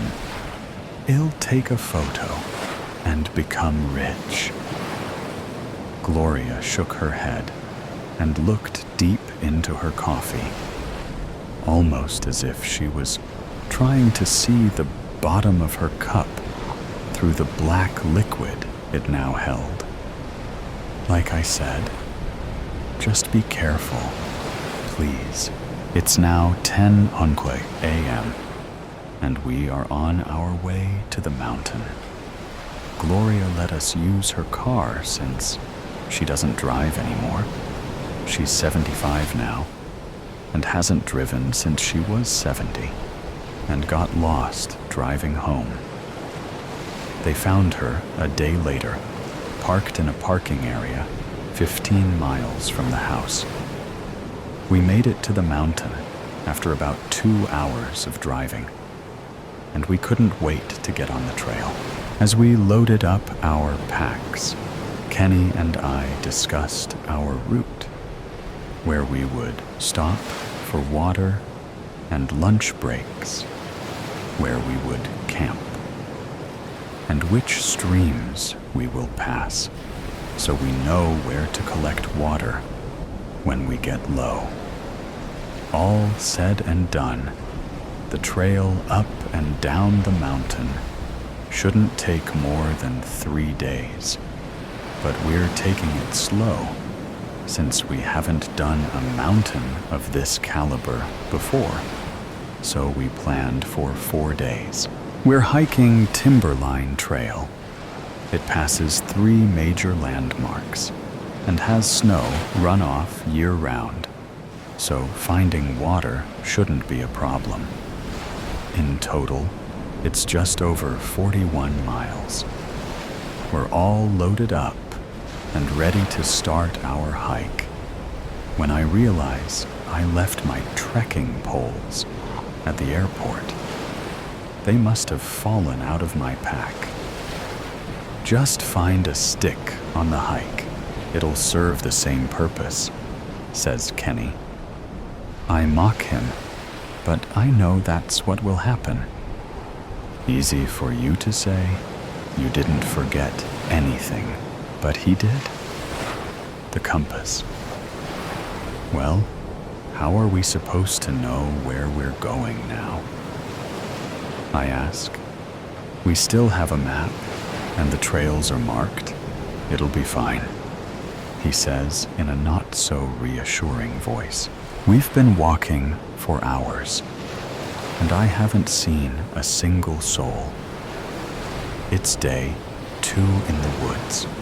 The first day went by so fast, but now the excitement and newness has worn off. The woods are long and damp, flora as far as the eye can see. No roads, cars, people.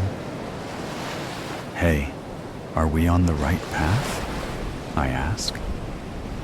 Yeah, we should be coming up on Cloud Cap in about 5 more miles. Ken responds. I don't believe him, though, and my body hurts. It must be from sleeping on the ground. And I kept having the dream about the guy telling me to run. Maybe that's just making me paranoid. There, see? I told you we're going the right way. That must be Cloud Cap Inn, exclaimed Ken.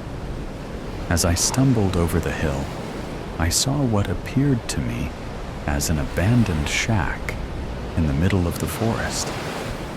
I don't think that's it, I yell, but Ken was already sprinting towards the front door. I call first shower, he yells as he enters the doors. I approach the building cautiously, examining the weathered cedar shakes, the broken shutters hanging from the windows. How is this place still in business? I thought. I push open the heavy oak door, and inside, the place looks immaculate. It's an open floor plan with 2 massive fireplaces at either side of the room. The carpet covers the hardwood floor, and drapes cover the windows. I look to the front desk. It's the man from my dream. I told you to run, he says as a loud bang comes from the room upstairs. Kenny screams, bang! Then silence. I run as fast as I can up the stairs, skipping 4 steps at a time. I take a left. The hallway goes on forever. Which room did it come from? Kenny! I yell as I'm racing down the hallway. I hear no response. Kenny! Again, nothing. I ran downstairs, and there's no one around. The doors are locked, and I can't get out. I try for a window, but they're boarded up from the inside. I ran back upstairs and tried those windows, but to no avail. I'm trapped. But how? Why? Just as I ask this, I hear a noise coming from the stairs. I turn around, and there I see it. Kenny's body, 2 gunshot wounds. "It must feed," says a voice from the other end of the room. I turn to look. Gloria? Bang. My knee is on fire. I cry out in pain as the creature appears. I look into its bright yellow eyes, soulless and empty. Its teeth big and sharp. Lips stained with blood. Why Gloria? Because I love him, she says, as she points the gun straight at me. And he loves me. Bang. I fall to the ground. The world seems blurry. I see the smoke coming from the barrel of the Smith & Wesson. I see Kenny stand and take the gun from his aunt. Just as my eyes close for the final time, I should have ran. The end. The unwritten pages. 37 minutes after getting off the Route 19 bus, Bronwyn Miller realized her mistake. The familiar weight against her hip had disappeared because her leather-bound diary, which was her 3-year companion, wasn't there. Her fingers instinctively searched for the familiar worn cover, but discovered just the empty pocket of her oversized cardigan. She abruptly paused on the sidewalk while whispering, "No, no, no," mentally retracing her steps. The last places she visited before reaching the current sidewalk included the coffee shop and the bus stop, followed by the bus ride. She remembered having her diary at the bus stop with her, where she wrote during every wait because it had become her routine. The diary wasn't just any journal. The diary held all her unfiltered thoughts and secrets for 3 years, which she never expressed out loud. This was Bronwyn in her true form, without her deliberate public image. She started running back toward the bus stop, which was 6 blocks away. How likely was it for her diary to remain undisturbed on that bench in a city of 4 million? 0, as it turned out. An elderly woman sat on the bench and fed pigeons, while no leather-bound book appeared in sight. She knew that it was gone and felt a strange emptiness inside. Bronwyn reached the point of thinking the situation wasn't as terrible after 3 days passed. Someone had probably thrown it away.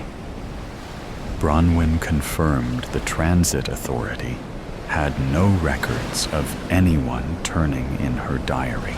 Then came the notification. Bronwyn received a phone notification while she was working. A new email with the subject line, "I think this belongs to you?" A link represented the entire email, which lacked any other content. Upon clicking on the link, a basic blog titled "Pages Found" appeared on the web page, showing its first post created earlier that morning. Sometimes I wonder if anyone would notice if I disappeared. Mom would, obviously. But would she be sad or just inconvenienced? She spent so many years being disappointed in me that maybe it would be a relief. I think about disappearing a lot lately. Not dying, just vanishing. Starting over somewhere. No one knows the Bronwyn who always messes up. Her heart stopped. She'd written those words just last week, following her argument with her mother. The words matched exactly with her diary entries, which she had written by hand. As she scrolled through the page, she discovered 3 new entries, which contained her personal reflections written during the past month. The content hasn't reached extreme damage yet, but it's personal enough to make her feel exposed. At the bottom of the page was a comment box, and above it, a message. Bronwyn, if you're reading this, comment here. We need to talk about what you wrote on your remaining pages. She didn't sleep that night. She kept refreshing the blog compulsively while watching another entry show up. I had that dream again, where I'm giving my presentation and realize I'm completely naked. Dr. Winters says it's about vulnerability, about my fear of being exposed. How ironic is that? I pay someone $200 an hour to tell me I'm afraid of people seeing who I really am. Maybe she's right, though.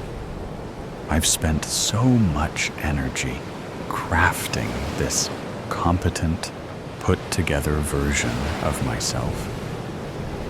What would happen if people saw the real mess underneath? After hours of intense deliberation, Bronwyn typed the words. This is private. Please stop posting my words. What do you want? The response came within minutes. Meet me tomorrow, 3 p.m. The bus stop where you left it. Bronwyn arrived at 2:45, her hands shaking. Before going to the meeting, she instructed Martha about her location and insisted that Martha call the authorities if she failed to report back by 3:30. At exactly 3 o'clock, her phone buzzed with another link. I see you, Bronwyn. I've been watching you for a while now, even before I found your diary. You take this bus every Tuesday and Thursday. Look to your left, at the cafe across the street. Through the cafe window, she could see a figure holding up what appeared to be her diary. Her heart raced as she stood at the curb, until a gap in the traffic opened for her to cross. Bronwyn identified the figure sitting at the window table as she walked closer. Eliza, she said in disbelief. Bronwyn's quiet marketing co-worker, Eliza Chen, sat down reading Bronwyn's diary. Why? Was all Bronwyn could manage. Eliza pushed the diary toward her. I found it. I opened it to find out whose it was. And once I realized it was yours, I should have just returned it. But then I read a bit more. She paused. You wrote about feeling invisible, about no one really seeing you. So you tracked me down to publish my personal feelings on the internet? Bronwyn hissed.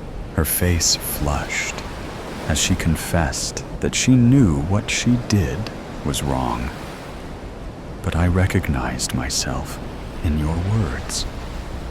That feeling of being invisible, together with the necessity to hide behind a facade. My intention was to demonstrate that someone truly saw you and listened to what you said. You thought what? That I'd be grateful? Bronwyn snatched up her diary and held it close against her body. Eliza didn't know what thoughts she had and looked down. I've taken the blog down. All the posts are deleted. Your words made me feel connected to you. My whole life, I've felt as though no one would even realize I was gone. What you did was a violation, Bronwyn stated firmly. You had no right. I know. I'm sorry. Eliza spoke once more when Bronwyn began to walk away. There's something else you should know. On page 43, you stated that you haven't encountered anyone who truly understood your feelings. That's not true, Bronwyn. You're not alone. That doesn't make what you did okay. I know, Eliza said quietly. Bronwyn opened her diary to a blank page and started to write as she walked towards the bus stop. Today, I encountered the person who discovered my diary. I discovered that it was Eliza from work who found my diary, rather than a creepy stranger. Eliza expressed her connection with me through the words I wrote. I remain angry, yet feel uneasy about how someone who barely existed to me understood me so well. Eliza mentioned my writing. You possess exceptional writing skills, she remarked. This memory took me back to my creative writing professor during my sophomore year, before I changed my major to business, because my father considered business more practical.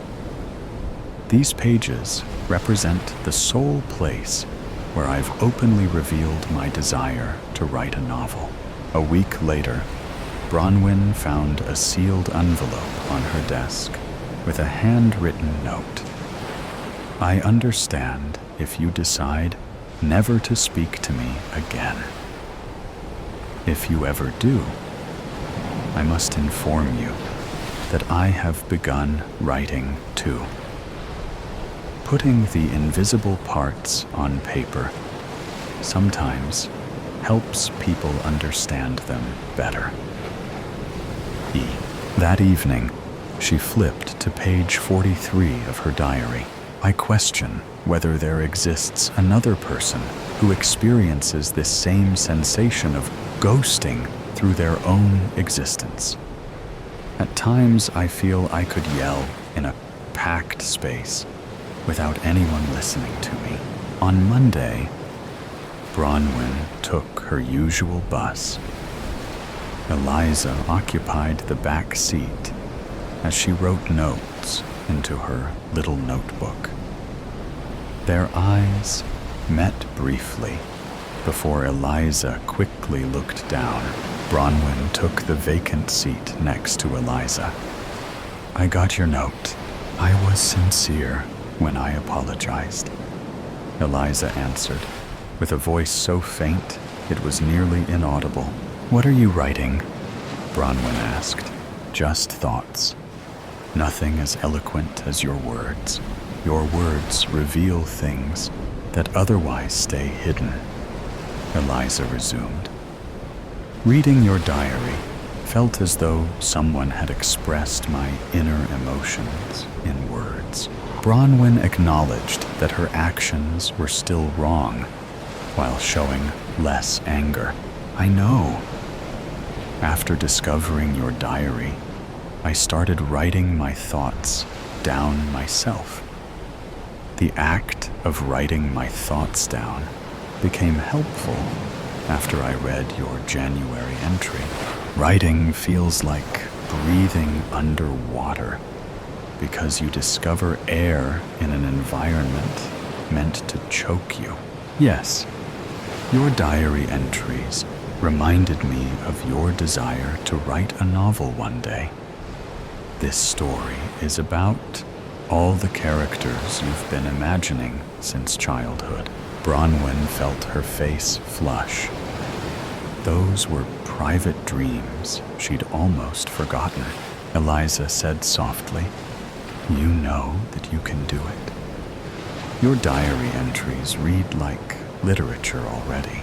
The bus came to a halt at its regular destination for Bronwyn.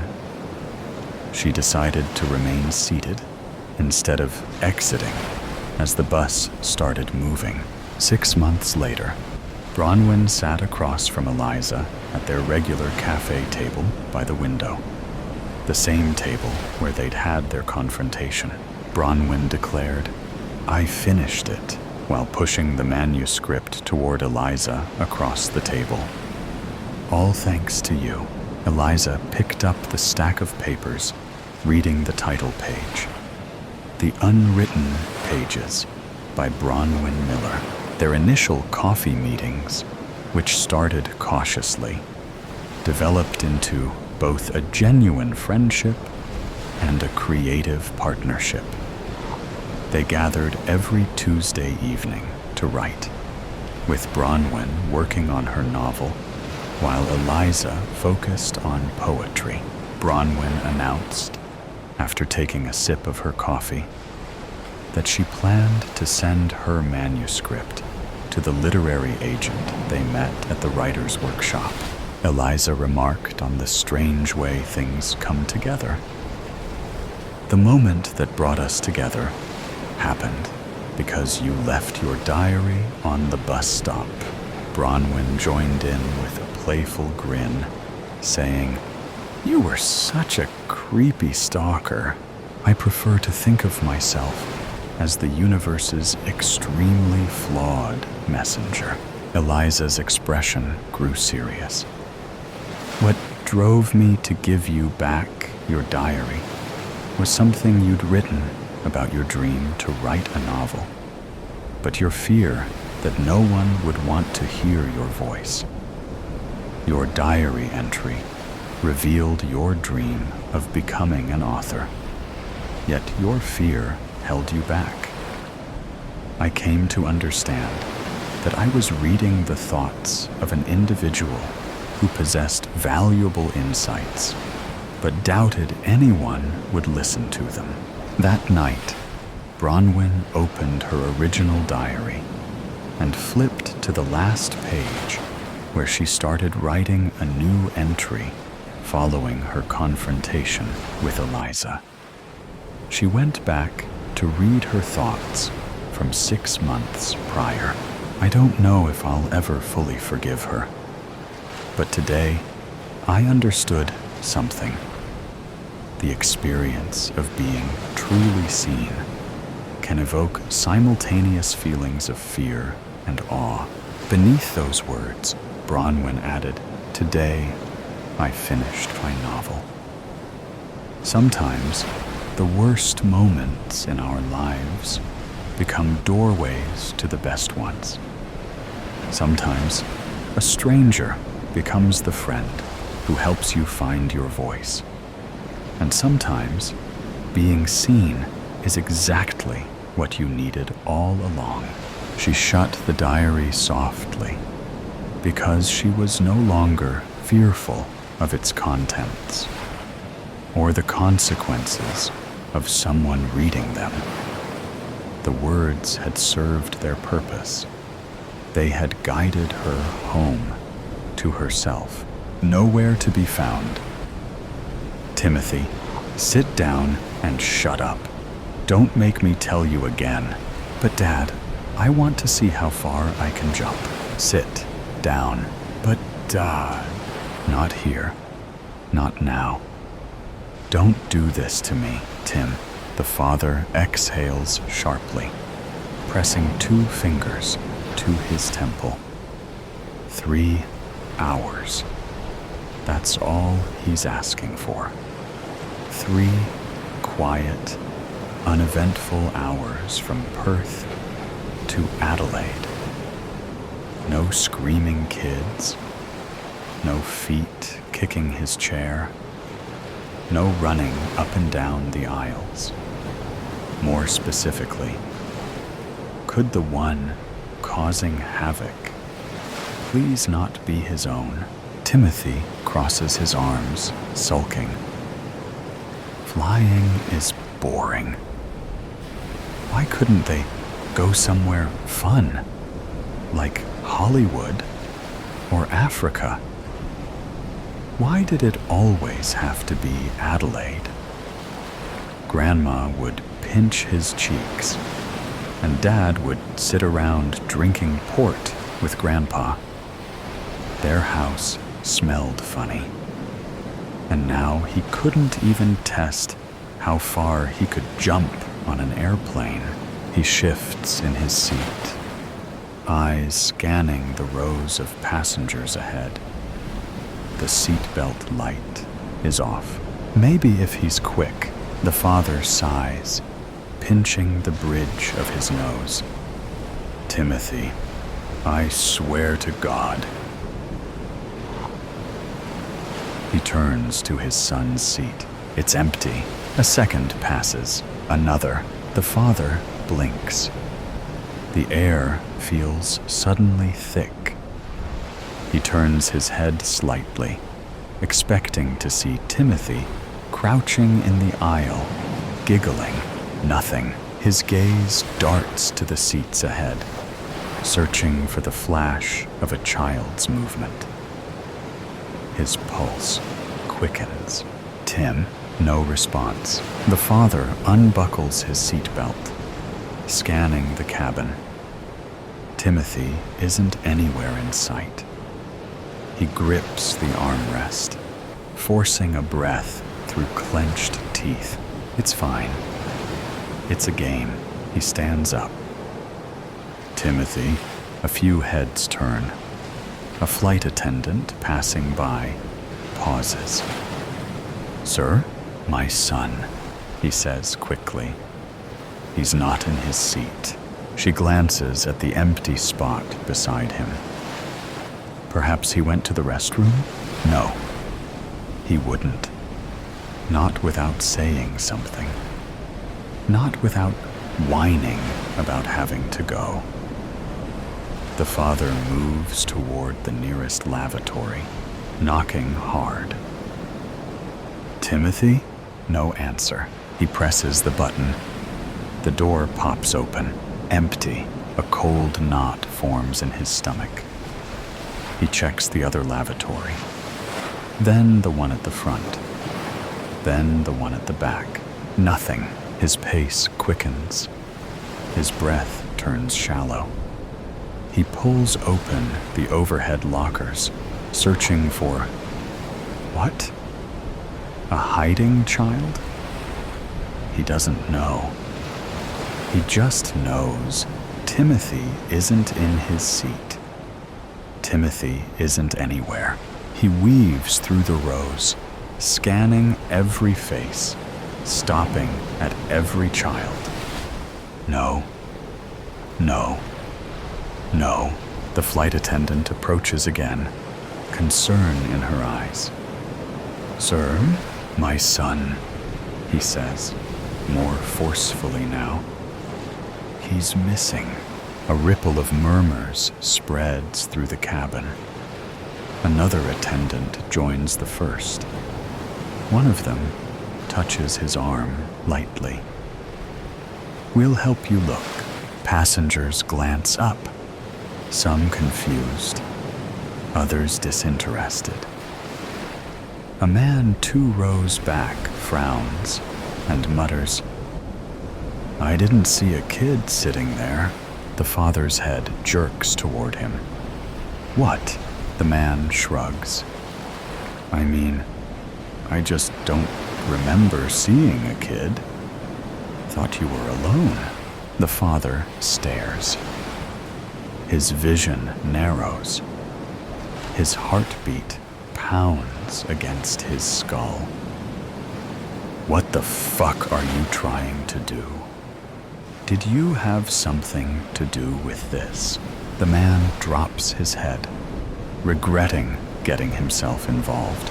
Sir, one of the attendants says, please stay calm. Let's retrace everything. Your son was in his seat after takeoff? Yes. And when did you last see him? Just now. Seconds ago. His voice is shaking. He doesn't care. I was talking to him. I turned away for 1 second, and he swallows. He's gone. More passengers are watching now. Some look concerned. Some exchange glances. The father scans every face, searching for suspicion, guilt, anything. His breathing grows uneven. This isn't happening. Someone took him. Someone on this plane has his son. The attendants begin a quiet, methodical search. One asks passengers if they've seen a small boy. Most shake their heads. Some barely look up from their screens. The father doesn't wait. He moves faster, yanking back curtains, peering into crew areas, shoving open every unlocked door. The attendants murmur into radios. The plane feels smaller now, tighter. He searches again and again. Every seat, every row, every corner, nothing. His hands shake. His face is burning.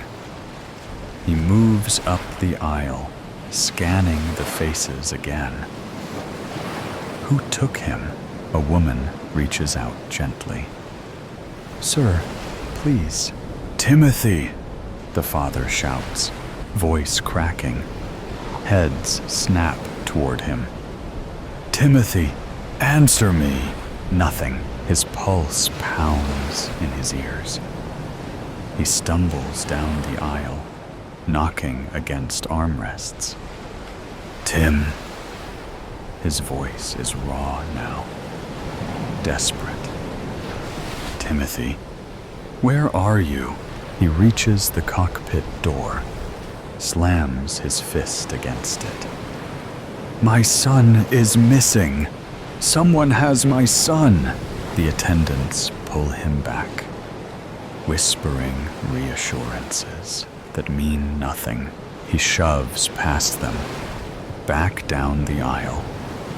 He checks the bathrooms again. He knows he already did. He does it anyway. He pulls down tray tables, looks under seats. Passengers murmur. Some watch with unease. Others look away. The man who said Timothy wasn't there stares at him blankly. The father stares back, fists clenching. He opens his mouth. But what does he say? That the man is lying? That his son was here, right here, and now he isn't? That his world is collapsing, and no one understands? Sir? An attendant says softly. Please, sit down. The father sways on his feet. His head is pounding. Then, a shift. A sensation. The slight pressure in his gut. They are descending. No, the plane is landing. His breaths turn shallow. He turns toward the window. The ground grows closer. No, no, no. He grips the seat in front of him. His knuckles go white. Timothy is still missing. The wheels touch the runway. The plane slows. The overhead chime dings. Timothy is still missing. The seat belts click open. People stand. Timothy is still missing. The doors open. Light floods in. Timothy is still missing. The other passengers are standing now. The overhead lockers are popping open. Timothy is still missing. They have their bags and pushing past him, exiting the plane, Timothy is still missing. He is the last one now. Sir, we need you to please exit the aircraft. The authorities have been alerted and are waiting to assist you in the terminal. Timothy is still missing. Where is my son? The Portrait of Silence. Clara was 35 when she inherited the crumbling countryside estate of Château des Ombres, a legacy from a great aunt she barely remembered. The news arrived like an omen, slicing through the fog of her post-heartbreak haze, offering an escape from the echoes of a life she no longer wished to inhabit. The estate was a relic of another time, its walls cloaked in dust and draped with faded, peeling wallpapers. But amid the fading grandeur, one thing stood out. A painting in the dining room, unnervingly lifelike, depicting a woman in 17th century attire. A woman who looked eerily like Clara herself, dark eyes, too knowing. A face both foreign and familiar. She reached out without thinking, tracing her fingers over the delicate oil strokes. A chill seeped into her skin. She had never been the type to have doppelgangers or be mistaken for someone else. Yet, as she stared at the unsettling realism of the portrait, she wondered, was her face simply ordinary or disturbingly unique? At first, she dismissed the unease. She attributed the odd sensations, the dizziness, the light-headed drift she felt in the dining room to exhaustion or stress. The house was ancient, creaking with history, and her rational mind clung to explanations. But as weeks passed, the feeling intensified. The air in that room thickened. Her unease grew stronger every time she walked by the portrait. The painting seemed to shift when she wasn't looking. A flicker in the eyes, a whisper of movement in the curls of painted hair. And at night, as she started hearing murmurs in the darkness, indecipherable and persistent, she began to fear that she was truly losing her mind. She sought answers, but the staff who had served her great-aunt Serafina knew little. The painting had always been there, an intrinsic part of the house. Frustrated, Clara turned to Serafina's belongings, rummaging through drawers and cupboards until she found an old, leather-bound notebook buried in a wooden chest. She flipped through brittle pages filled with lists and recipes until a single entry stopped her cold. She waits in the canvas. She watches. That night, a storm raged. Rain lashed against the windows, and the wind howled through the halls. Sleep was impossible. The words from Serafina's notebook burned behind her eyes. Before she knew it, she was standing before the painting, breathless, pulse hammering. She reached out, fingers trembling, and scratched at the surface. The paint peeled away in thin layers, revealing another portrait beneath. The same elaborate clothing, the same pose, but the face was different. A stranger's. She could swear the figure in the painting smiled, briefly, impossibly. The grin was too wide, stretching just beyond the limits of the face. Too sudden, as if it had flickered into existence rather than emerged naturally. A grotesque mimicry of human expression. She blinked rapidly, her breath catching, as though clearing her vision might erase the horror. When she looked again, the smile was gone. A wave of nausea hit her. Staggering back, she felt a weakness grip her limbs. Panic drove her to action. At dawn, she reached out to an art historian she found online. Dr. Theodore Valdes arrived at Chateau des Ombres 2 days later. He was a man of careful precision, his salt and pepper hair constantly pushed back, as if keeping stray thoughts in place. His initial response to her frantic message had been one of polite disinterest, until he saw the attached image. He recognized the woman at once. Isabella de Loria. By morning, he was at Chateau des Ombres, his presence sharp against the house's faded grandeur. "This is Alessandro di Rossi's work," he murmured, eyes narrowing in fascination. "An original. But this isn't possible." "What isn't possible?" Clara's voice was taut. He turned to her with a tense expression. Isabella was the only daughter of a powerful aristocratic family from southern Europe. She was painted by nearly all the great artists of her time.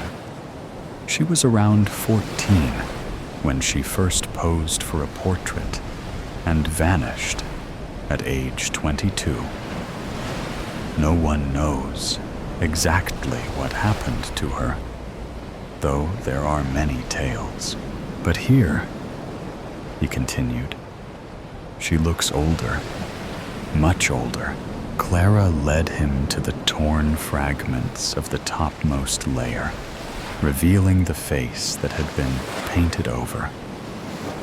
She looked a lot like me, she whispered, he words feeling absurd even as she begged them. Her voice wavered, caught between disbelief and a creeping certainty she wished she could ignore.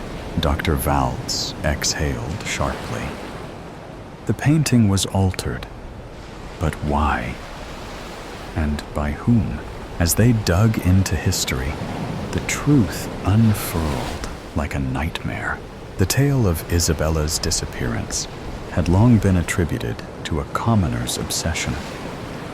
A man who had watched her from the shadows, consumed by an infatuation that festered into madness. When she refused his advances, he took her. She was hidden away, tortured, broken. Then she vanished. Her body was never found, Dr. Valse said, running a hand through his hair. But if this painting was done later, if Di Rossi painted her again, aged, changed, then... He hesitated. Then he must have known what became of her, Clara finished. Days of relentless research followed. They sifted through forgotten archives, scoured letters written in fading ink, and pieced together fragments of records long buried in the estate's library. Dr. Valtz reached out to colleagues, historians, and experts in restoration.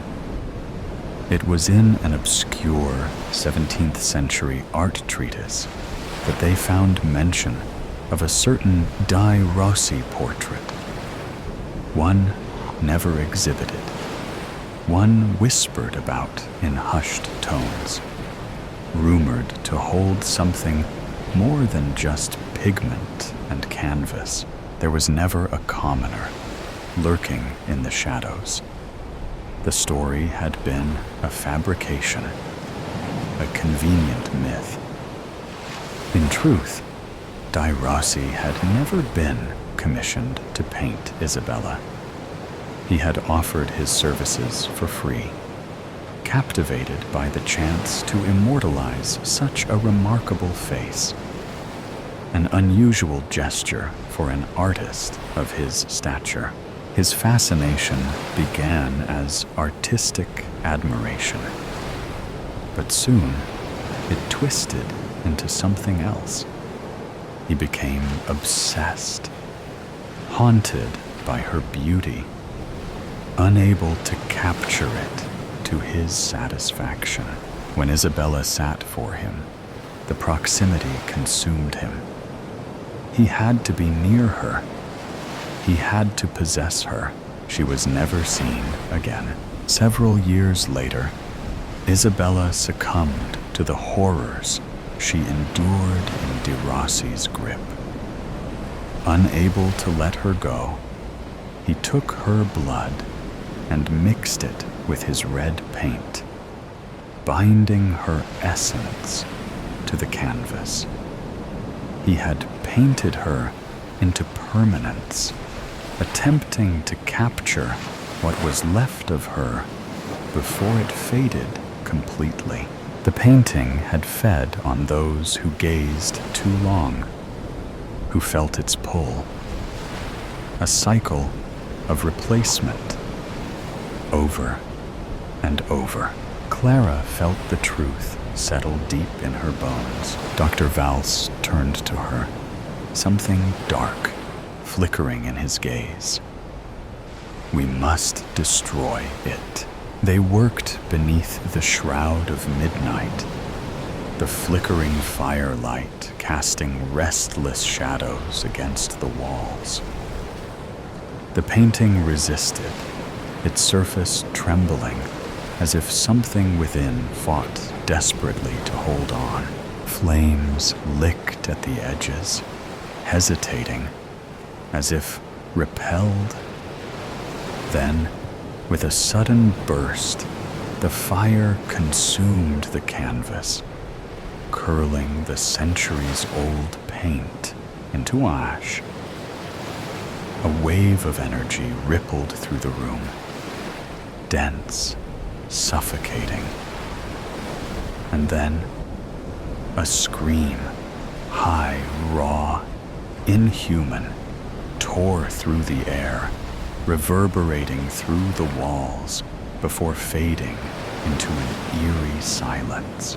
Silence. A faint shimmer lingered in the air, barely perceptible, as if resisting the finality of destruction. For a fleeting moment, Clara thought she saw the embers pulse.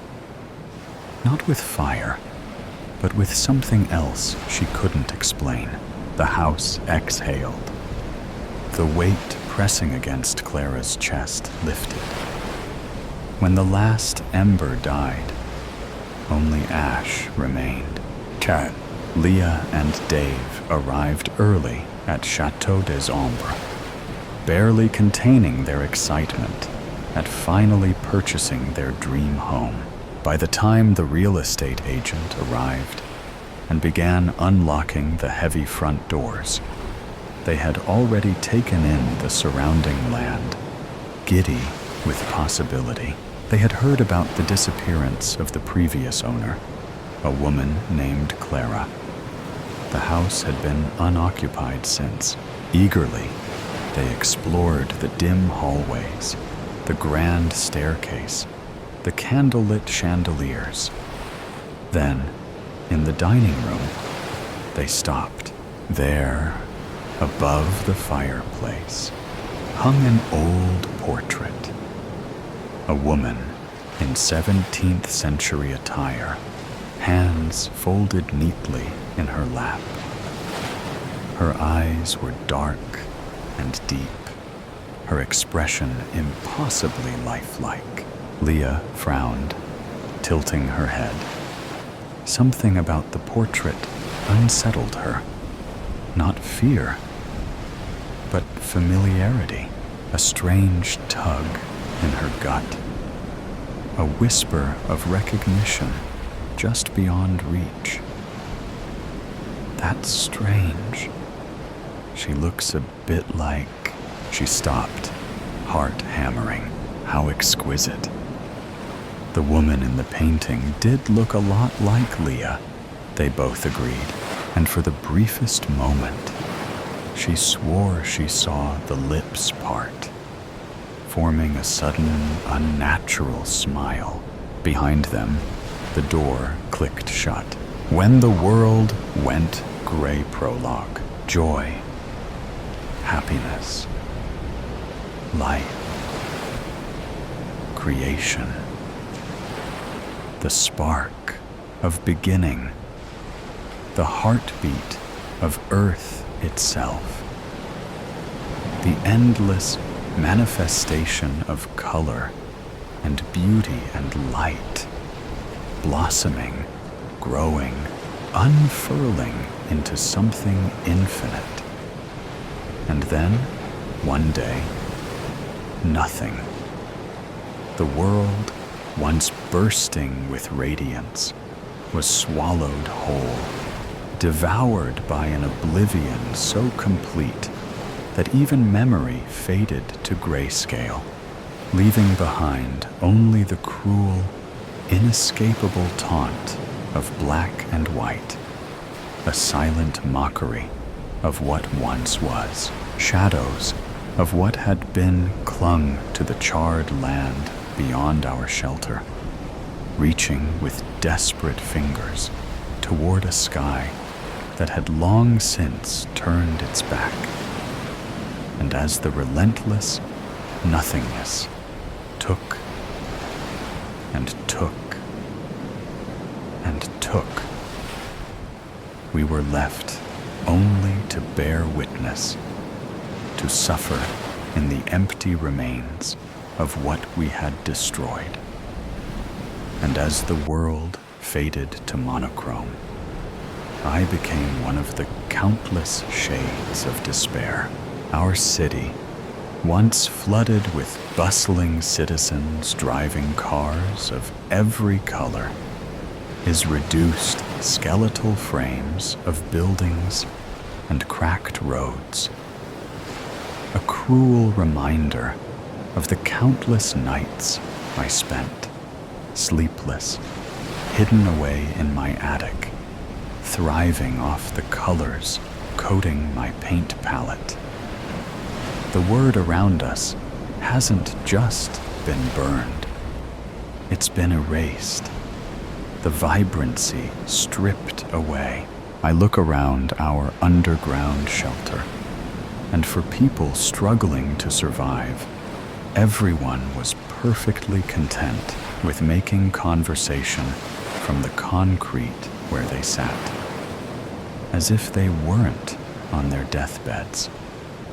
We scrape by with the rations the leaders distribute weekly, our bodies weakened by hunger, our minds fractured by the unbearable monotony of a world without color. But it isn't the hunger or paranoia that haunts us, but the weight of absence, the memories of color fading with each passing, dissolving to add to the torture of the ash flakes contaminating the air. Black, white, gray, repeat. Every damn time. And then I find myself thinking the same, though I thought, since the day the world was drained of color. This is a dream. Colors can't just disappear. And yet, here we were in this mere sketch of what was, a vast land that stretched on through the remains of the nuclear tragedy, colored in shades of ash and bone, where nothing grows and nothing dares to blossom. For now, I resort to my only escape, my eyelids suddenly feeling too heavy, my mind too weary. Symptoms we've long since accepted as the norm, and allow myself to relax against the concrete wall. Part 1. Rations are low. Too low. A small group of us was sent into the depths of our despair to scrounge together enough food to ensure our, at the least, survival. Survival doesn't always grace the entirety of our measly society, and it's unfortunate. But death, even at 17, is not an unfamiliar fate. I look out into the rubble, finally lifting my eyes from my sneakered feet for the first time since they stepped beyond the shelter's entrance. The land is silent.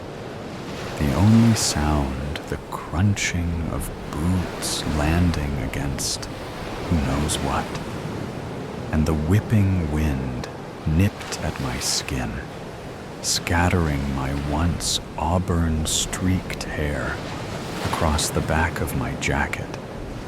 Black, white, gray, rep. A gleam catches my eye. We're at the edge of the ruins. That's impossible. My feet are already betraying me, already venturing closer to this foreign feeling of freedom. 5 years ago was the last time I was graced with the presence of color. 5 years since the bombs.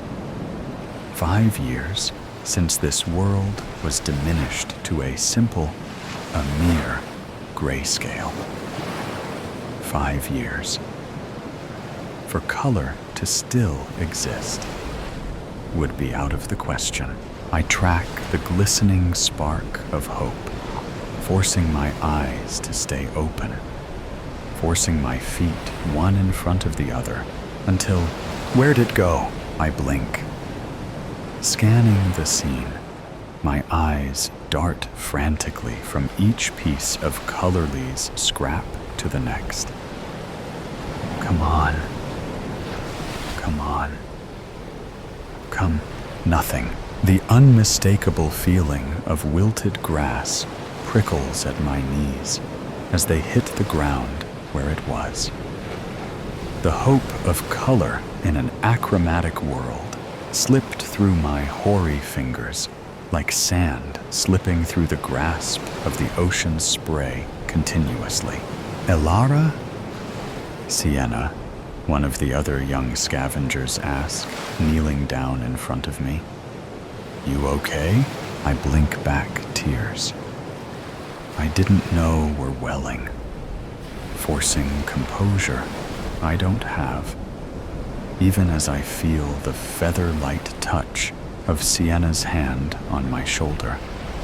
I know I can tell Sienna the truth. She did take me in after the bombs killed my parents, but to burden her would be to break myself in the process.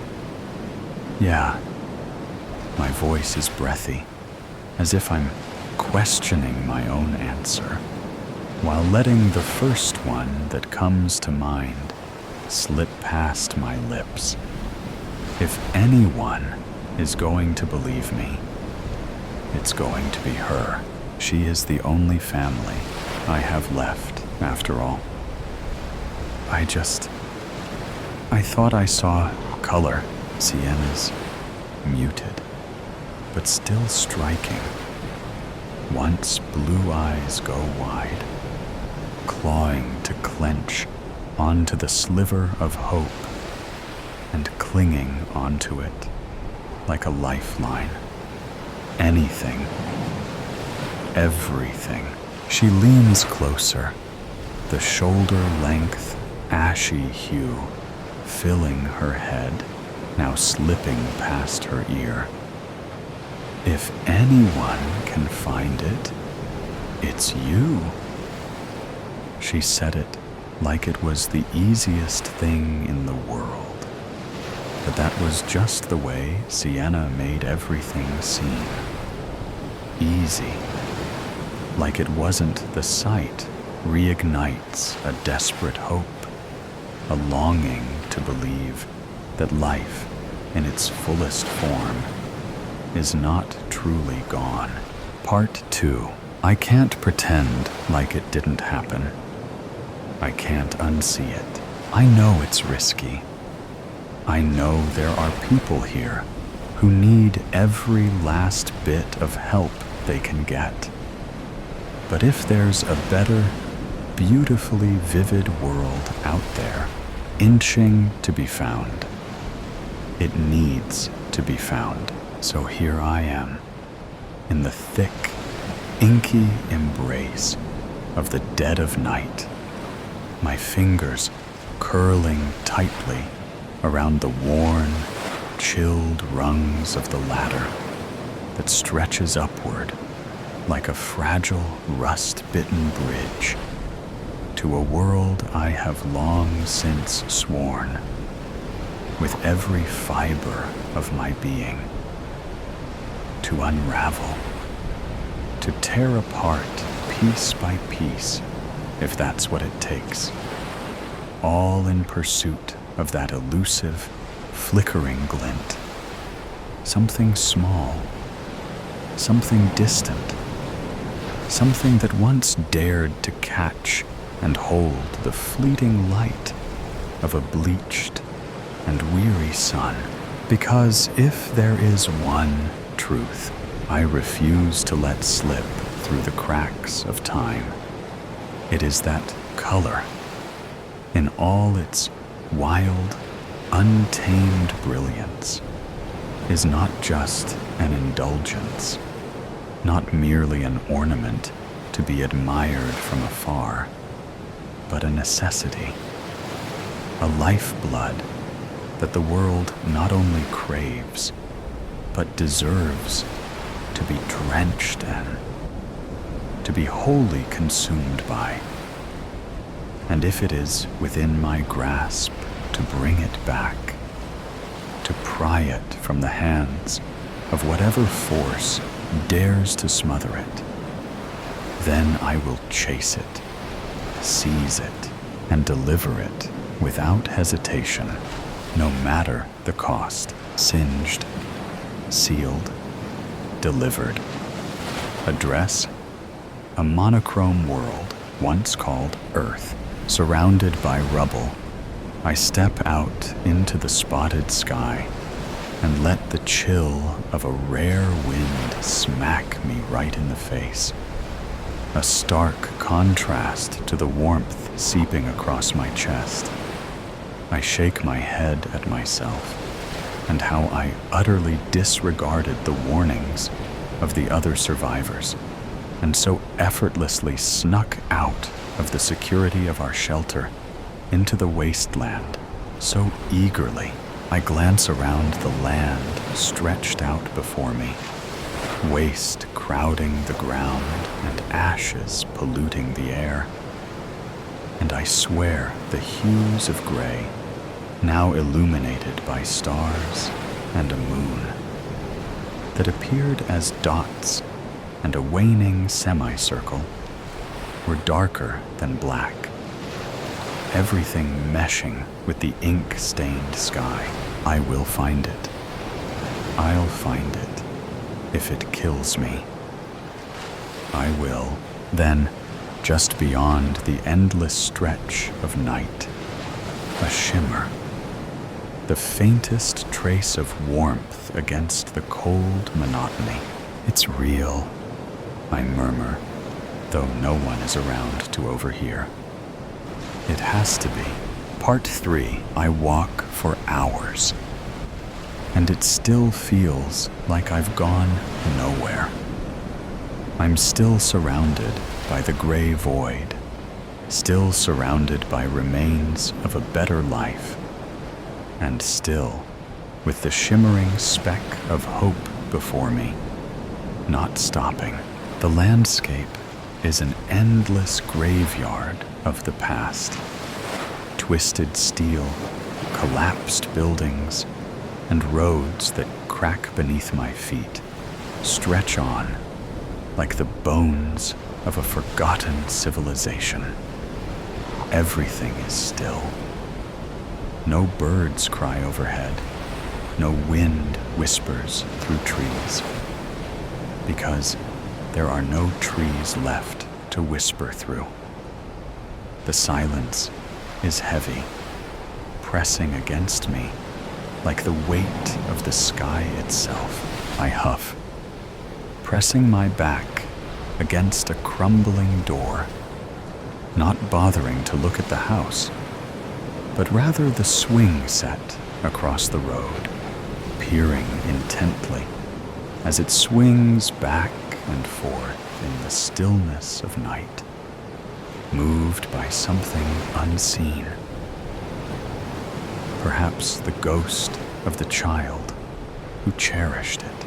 A sigh slips past my lips at the tempting offer of sleep, but refusing to give in quiet yet, I push my weight forward. My feet drag, weighing me down. Black, white, gray. Repeat.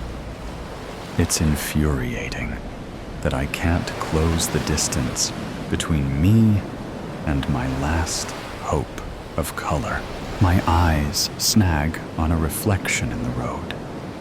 My pace quickens. My footfalls echo in the empty, colorless world as I near the glinting surface.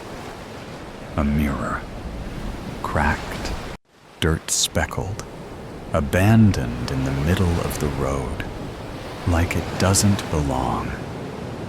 Like nothing belongs. I slow, breathing hard. My reflection stares back at me, distorted by the fractures spider-webbing across the glass. The same dull world is behind me, the same lifeless sky above. But beneath me, just beyond the cracks, something else, green, my breath catches. A patch of grass, impossibly vivid, bleeding through the reflection, as if it exists in another world, as if it's real, somewhere, somehow. I step forward, heart pounding, kneeling at the mirror's edge. My fingers hover over the glass. The colors look too bright, too alive, like they'd burn if I touched them. But I don't hesitate. I kick the mirror. It shatters under my heel with a sharp, crystalline crack. Splinters of glass scatter across the road, glinting like stars in the empty light. I brace myself for something, anything, a shift in the air, a tremor in the ground, a door opening where there was none before. But when I look down, the green is gone, just shards of broken glass, catching the darkened sky in their edges. Just my own reflection, fractured into 100 jagged pieces. I lurch forward, scraping at the road where the mirror used to be. Nothing. No hidden portal. No sliver of color left behind. My hands shake. Tears, clear wetness, drip down my cheeks in slowed fashion. My breathing comes in clipped gasps. I saw it. I know I did. The wind stirs, sending a few stray fragments skittering away. I watch them disappear down the road, swallowed by the nothingness stretching endlessly ahead. And then I keep walking, pushing harder, further, relentless. Part 4. I refuse to let myself stop. I won't. I can't. Not if I want any chance at finding the color I've recklessly craved. My eyes follow the path I left in the dust, the sun rising higher in the sky. And then, thunk, the ground hits me before I can brace for it. Pain shoots through my skull in sharp, electric volts. I glance up, dazed, and see the thick trunk of the tree I just slammed into. Its rough bark pressing into my chest, pinning me to the earth. I wince, trying to push myself up, but my head swims with dizziness.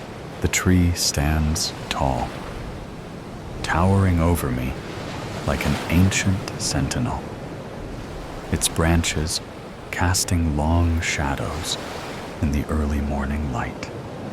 I can feel its strength, as if it's mocking my weakness, daring me to rise again.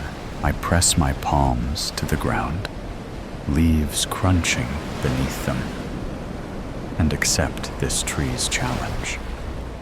The rough earth presses against my skin, grounding me in this moment, daring me to rise.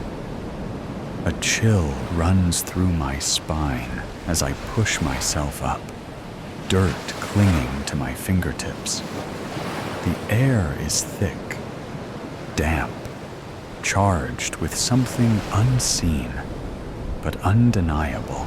Prepared to confront the tree, I stand to my feet and ball my fists, the tension in my body coiling like a spring. I'm ready.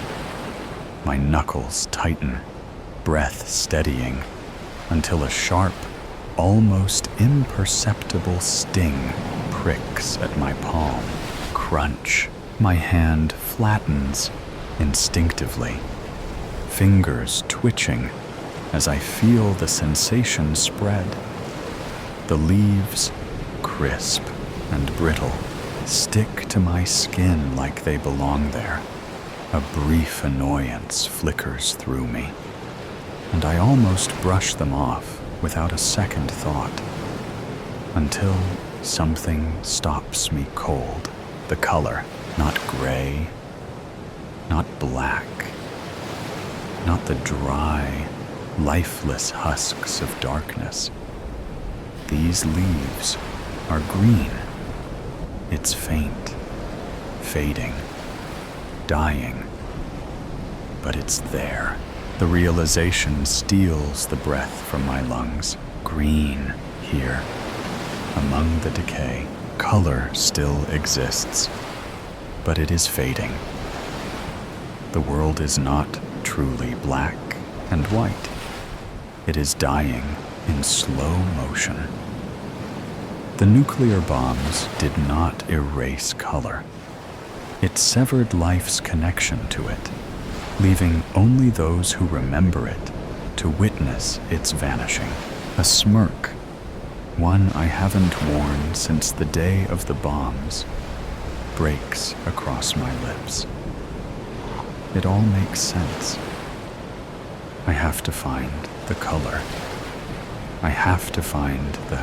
What about everyone else? What about Sienna?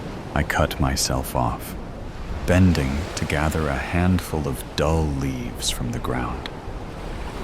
Sienna would want this. If anyone can find it, it's you. My grip on the leaves tightens, as if I can hold on to her words, onto her for guidance like I always have, and I intend to do just that. One step for hope, another for faith, 2 steps for a new life, another for Sienna, and then I'm sprinting, not daring to look back. Finn, when the world went gray. Joy, happiness, life, creation, the spark of beginning, the heartbeat of Earth itself, the endless manifestation of color and beauty and light, blossoming, growing, unfurling into something infinite. And then, one day, nothing. The world, once bursting with radiance, was swallowed whole, devoured by an oblivion so complete that even memory faded to grayscale, leaving behind only the cruel, inescapable taunt of black and white, a silent mockery of what once was, shadows of what had been clung to the charred land beyond our shelter, reaching with desperate fingers toward a sky that had long since turned its back. And as the relentless nothingness took and took and took, we were left only to bear witness, to suffer in the empty remains of what we had destroyed. And as the world faded to monochrome, I became one of the countless shades of despair. Our city, once flooded with bustling citizens driving cars of every color, is reduced skeletal frames of buildings and cracked roads. A cruel reminder of the countless nights I spent, sleepless, hidden away in my attic, thriving off the colors coating my paint palette. The word around us hasn't just been burned, it's been erased. The vibrancy stripped away. I look around our underground shelter, and for people struggling to survive, everyone was perfectly content with making conversation from the concrete where they sat, as if they weren't on their deathbeds. We scrape by with the rations the leaders distribute weekly, our bodies weakened by hunger, our minds fractured by the unbearable monotony of a world without color. But it isn't the hunger or paranoia that haunts us, but the weight of absence, the memories of color fading with each passing, dissolving to add to the torture of the ash flakes contaminating the air. Black, white, gray, repeat, every damn time. And then I find myself thinking the same, though I thought since the day the world was drained of color. This is a dream. Colors can't just disappear. And yet, here we were in this mere sketch of what was. A vast land that stretched on through the remains of the nuclear tragedy, colored in shades of ash and bone, where nothing grows and nothing dares to blossom. For now, I resort to my only escape, my eyelids suddenly feeling too heavy, my mind too weary. symptoms we've long since accepted as the norm, and allow myself to relax against the concrete wall. Part 1. Rations are low. Too low. A small group of us was sent into the depths of our despair to scrounge together enough food to ensure our, at the least, survival. Survival doesn't always grace the entirety of our measly society, and it's unfortunate. But death, even at 17, is not an unfamiliar fate.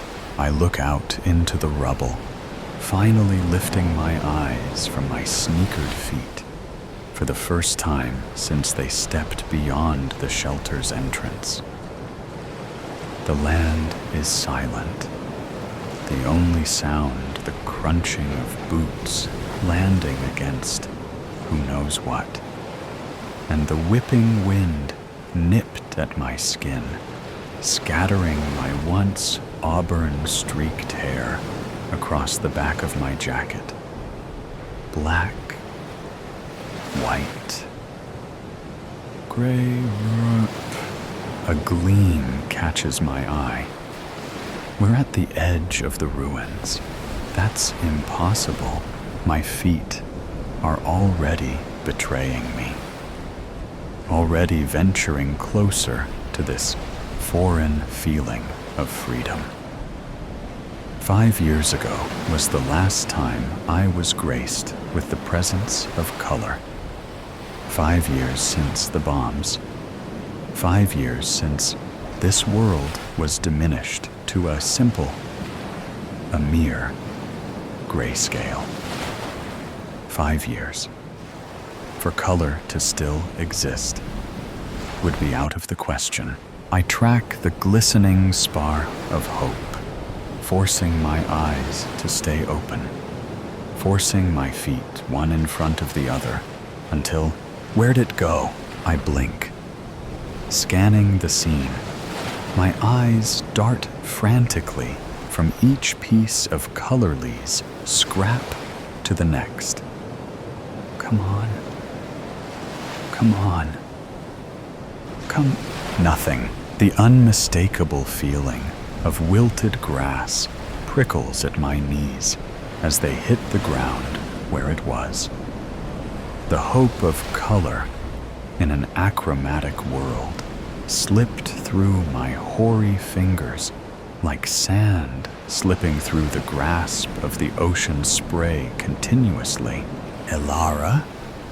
Sienna, one of the other young scavengers, asked, kneeling down in front of me. You okay?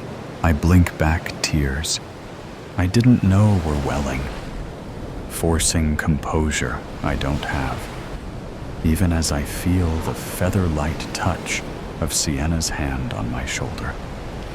I know I can tell Sienna the truth. She did take me in after the bombs killed my parents, but to burden her would be to break myself in the process. Yeah. My voice is breathy, as if I'm questioning my own answer, while letting the first one that comes to mind slip past my lips. If anyone is going to believe me, it's going to be her. She is the only family I have left, after all. I thought I saw color, Sienna's muted, but still striking. Once blue eyes go wide, clawing to clench onto the sliver of hope and clinging onto it like a lifeline. Anything, everything. She leans closer, the shoulder-length ashy hue filling her head, now slipping past her ear. If anyone can find it, it's you. She said it like it was the easiest thing in the world. But that was just the way Sienna made everything seem. Easy. Like it wasn't the sight reignites a desperate hope. a longing to believe that life, in its fullest form, is not truly gone. Part 2. I can't pretend like it didn't happen. I can't unsee it. I know it's risky.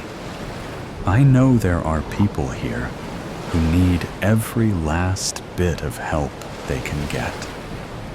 But if there's a better, beautifully vivid world out there, inching to be found, it needs to be found. So here I am, in the thick, inky embrace of the dead of night, my fingers curling tightly around the worn, chilled rungs of the ladder that stretches upward like a fragile, rust-bitten bridge to a world I have long since sworn, with every fiber of my being, to unravel, to tear apart piece by piece if that's what it takes, all in pursuit of that elusive, flickering glint, something small, something distant, something that once dared to catch and hold the fleeting light of a bleached and weary sun.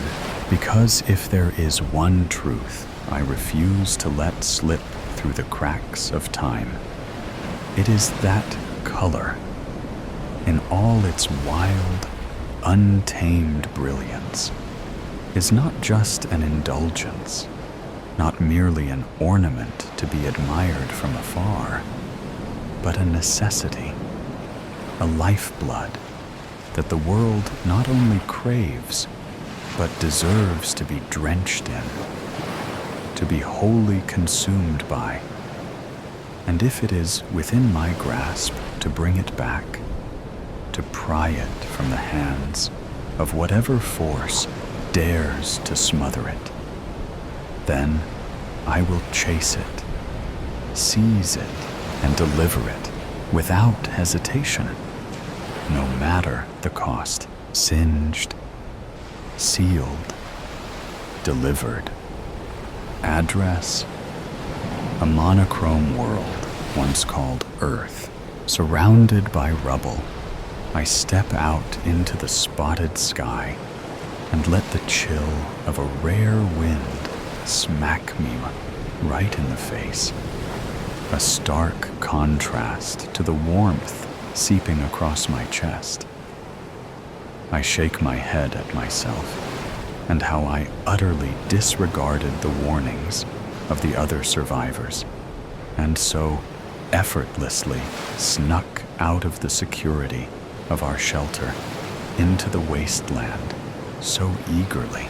I glance around the land stretched out before me, waste crowding the ground and ashes polluting the air, and I swear the hues of gray, now illuminated by stars and a moon, that appeared as dots and a waning semicircle, were darker than black, everything meshing with the ink-stained sky. I will find it. I'll find it. If it kills me, I will. Then, just beyond the endless stretch of night, a shimmer, the faintest trace of warmth against the cold monotony. It's real, I murmur, though no one is around to overhear. It has to be. Part 3. I walk for hours, and it still feels like I've gone nowhere. I'm still surrounded by the gray void, still surrounded by remains of a better life, and still with the shimmering speck of hope before me, not stopping. The landscape is an endless graveyard of the past. Twisted steel, collapsed buildings, and roads that crack beneath my feet stretch on like the bones of a forgotten civilization. Everything is still. No birds cry overhead. No wind whispers through trees, because there are no trees left to whisper through. The silence is heavy, pressing against me like the weight of the sky itself. I huff, pressing my back against a crumbling door, not bothering to look at the house, but rather the swing set across the road, peering intently as it swings back and forth in the stillness of night, moved by something unseen, perhaps the ghost of the child who cherished it. A sigh slips past my lips at the tempting offer of sleep, but refusing to give in quiet yet. I push my weight forward. My feet drag, weighing me down. Black, white, gray, repeat. It's infuriating that I can't close the distance between me and my last hope of color. My eyes snag on a reflection in the road. My pace quickens. My footfalls echo in the empty, colorless world as I near the glinting surface. A mirror, cracked, dirt-speckled, abandoned in the middle of the road, like it doesn't belong. Like nothing belongs. I slow, breathing hard. My reflection stares back at me, distorted by the fractures spider webbing across the glass. The same dull world is behind me. The same lifeless sky above. But beneath me, just beyond the cracks, something else, green, my breath catches. A patch of grass, impossibly vivid, bleeding through the reflection as if it exists in another world, as if it's real somewhere, somehow. I step forward, heart pounding, kneeling at the mirror's edge. My fingers hover over the glass. The colors look too bright, too alive, like they'd burn if I touched them. But I don't hesitate. I kick the mirror. It shatters under my heel with a sharp, crystalline crack.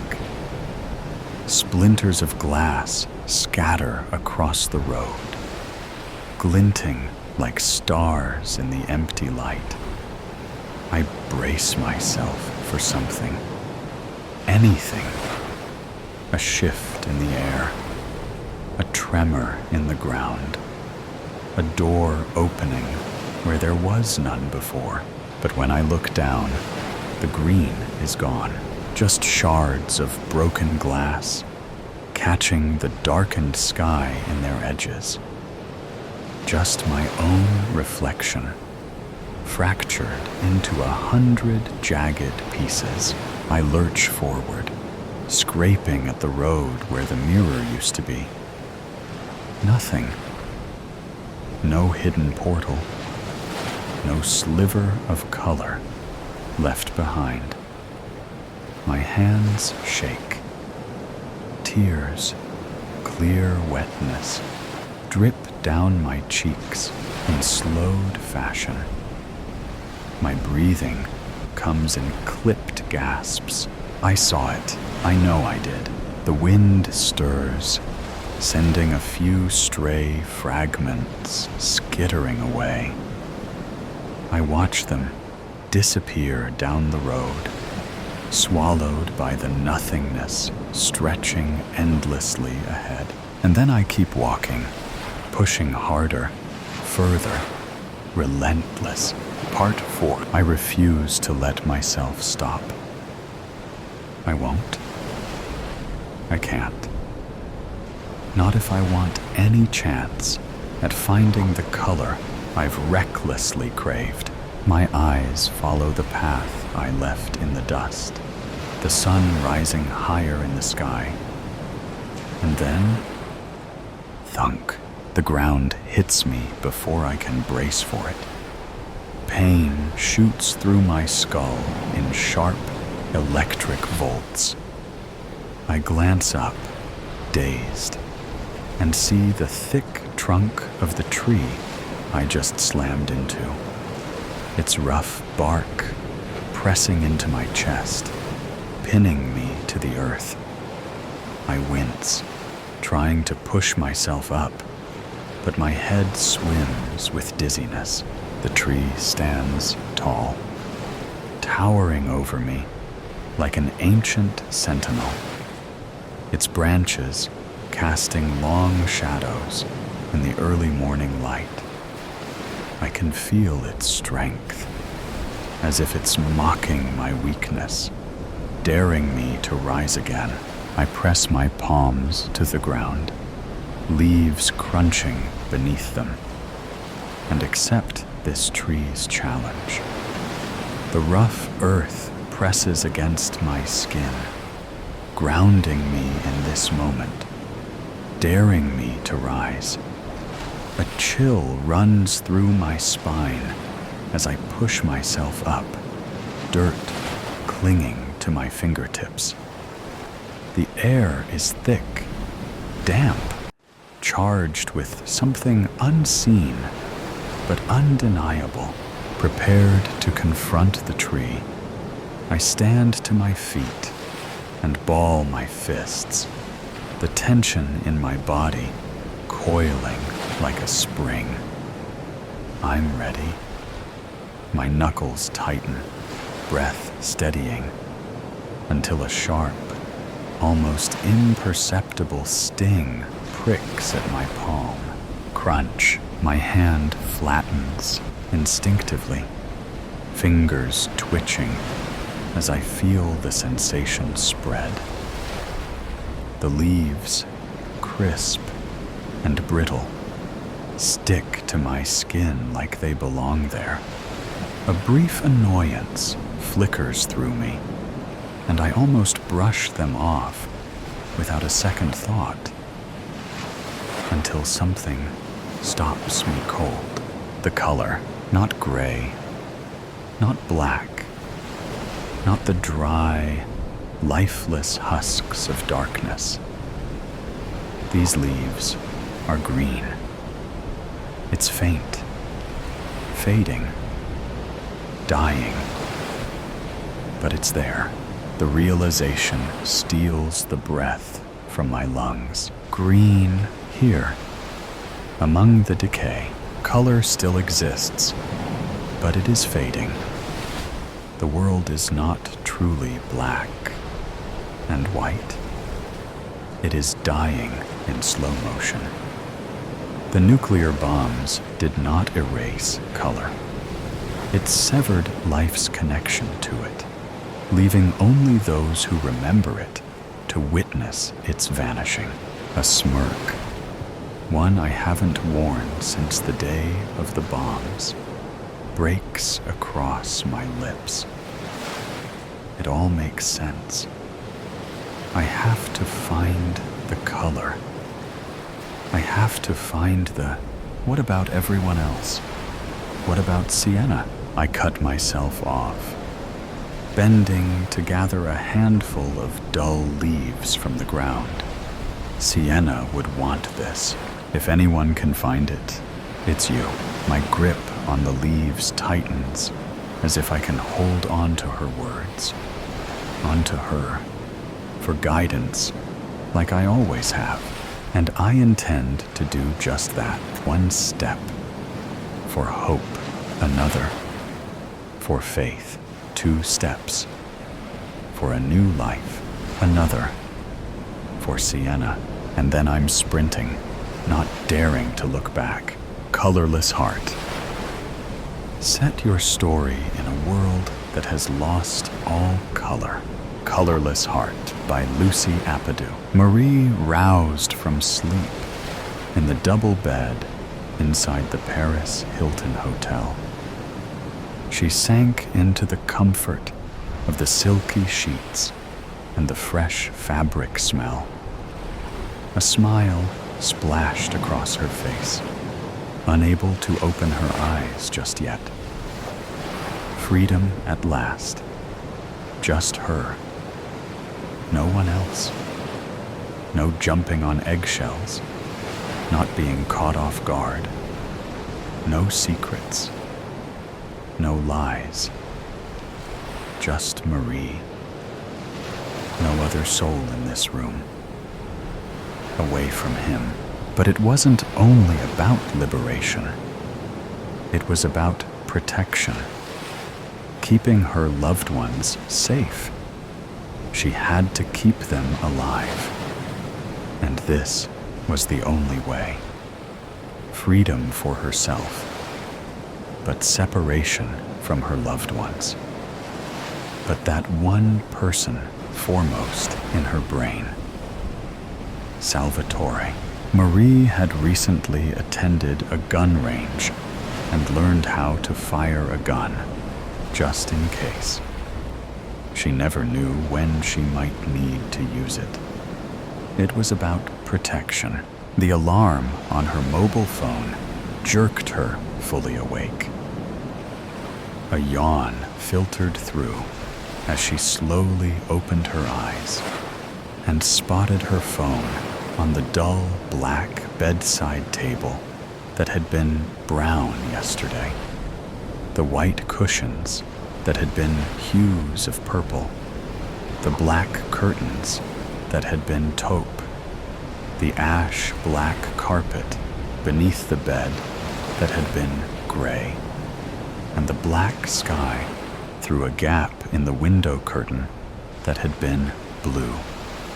No more blue skies. No more shades other than black and white. The world had lost its color. Marie's breath quickened as her heart palpitated. She rose from bed and rubbed her eyes hard. It had to be her eyes. Had she suddenly become colorblind? Where were all the bright, vibrant colors when it was what she needed? She shut, then opened her eyes, but nothing changed. Her world was drab, colorless, soulless. Her shoulders slumped over, her head bowed. A slow chill ran up and down her spine. Curiosity peaked.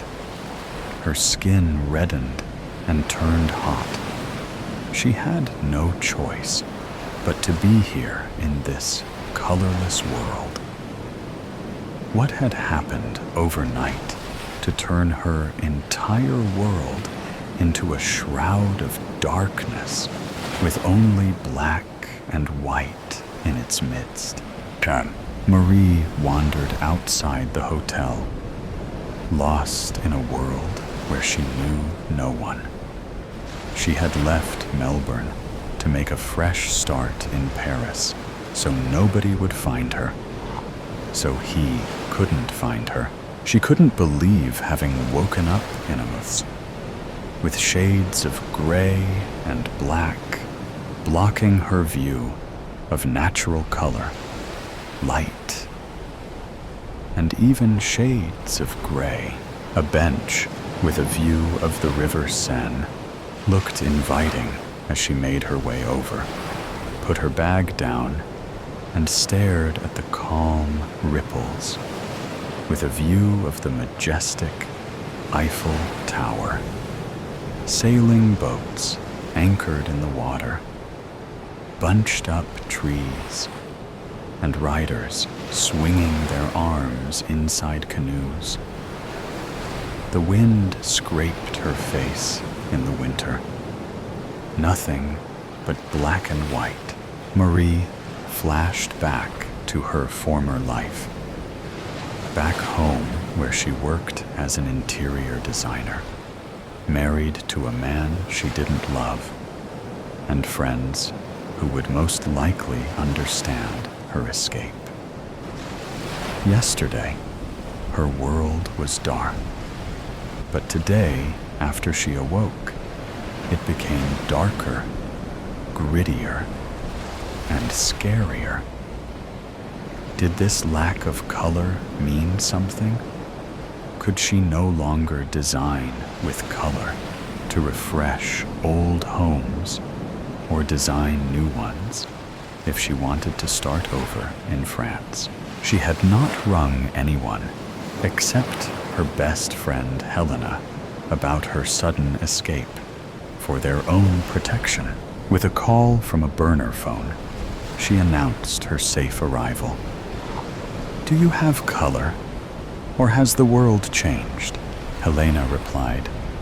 "What are you talking about? The things in the world. They're in black and white, Helena.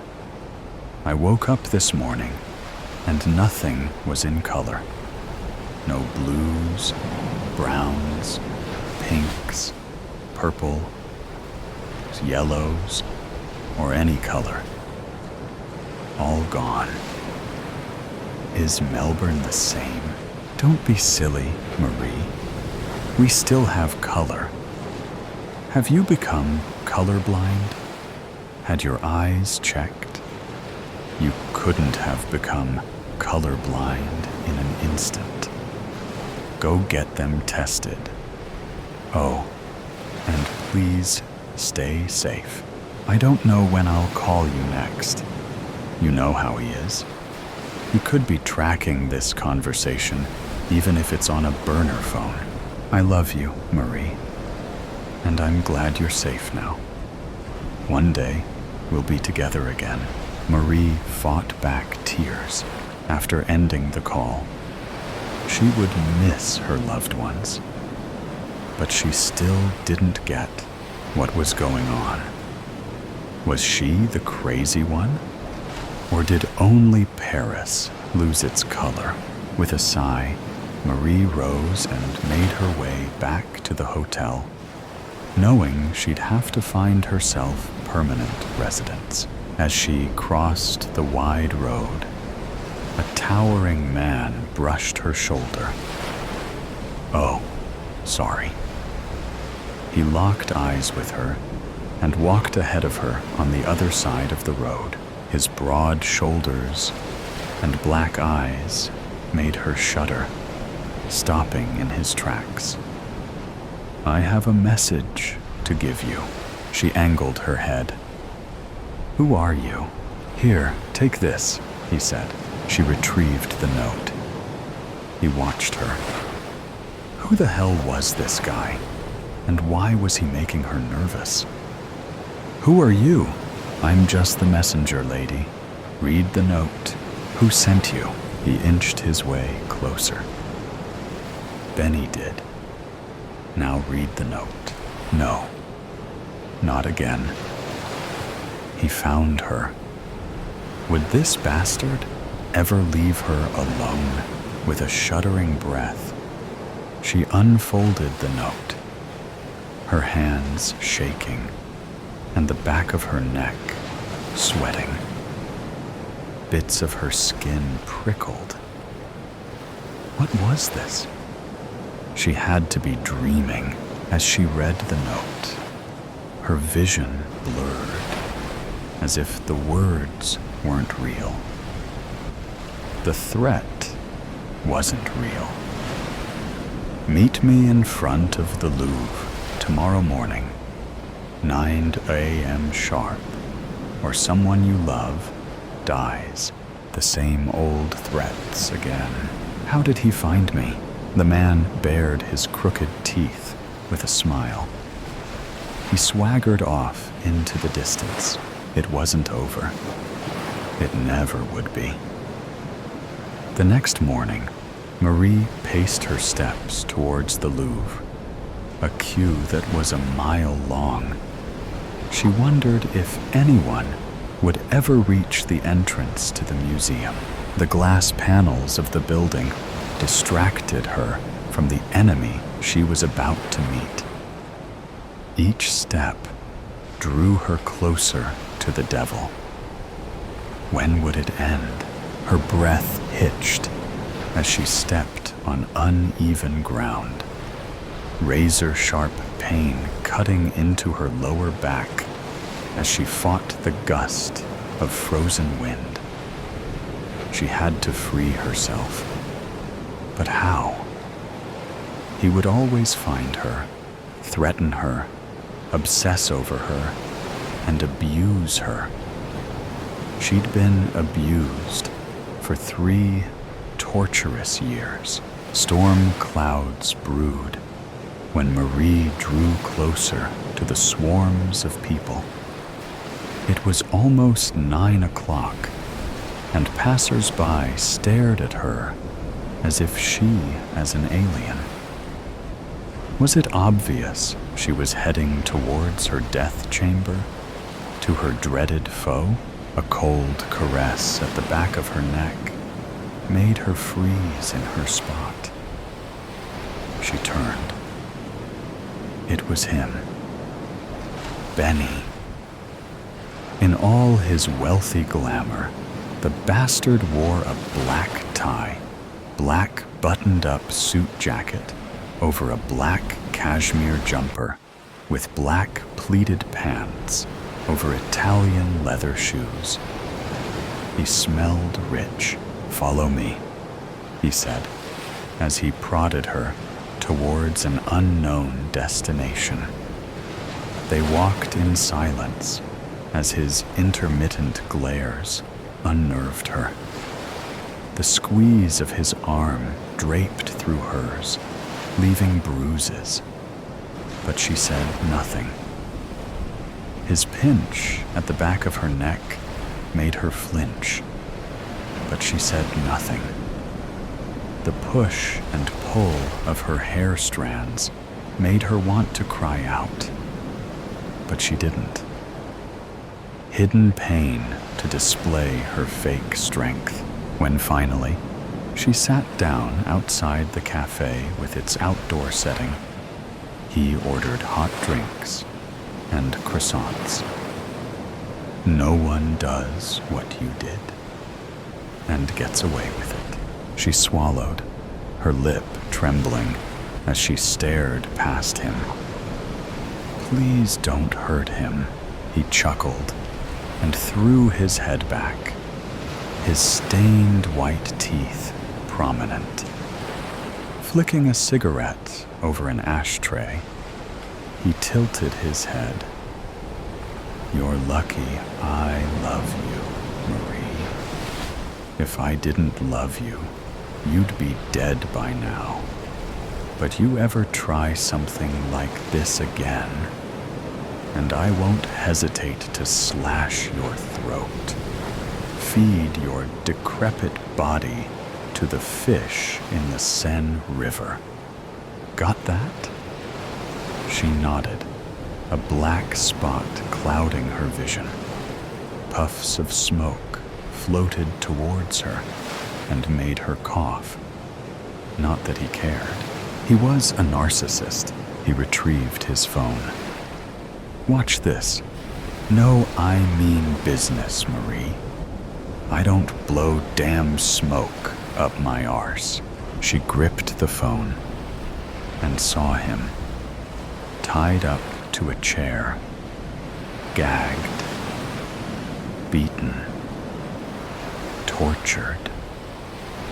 2 black eyes, bruising across his cheek, haggard, frail, head hanging down low, as if giving up. "No, don't give up, my love.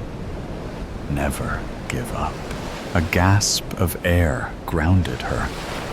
Rattling teeth must have made her look scared in front of him. "Is he all right?" He scoffed. "That depends on you. You put 1 foot wrong. Leave me again, and he dies. Only when we're safely back home, he'll be released. The waiter returned with the croissants and hot coffees. Sorry about the croissants.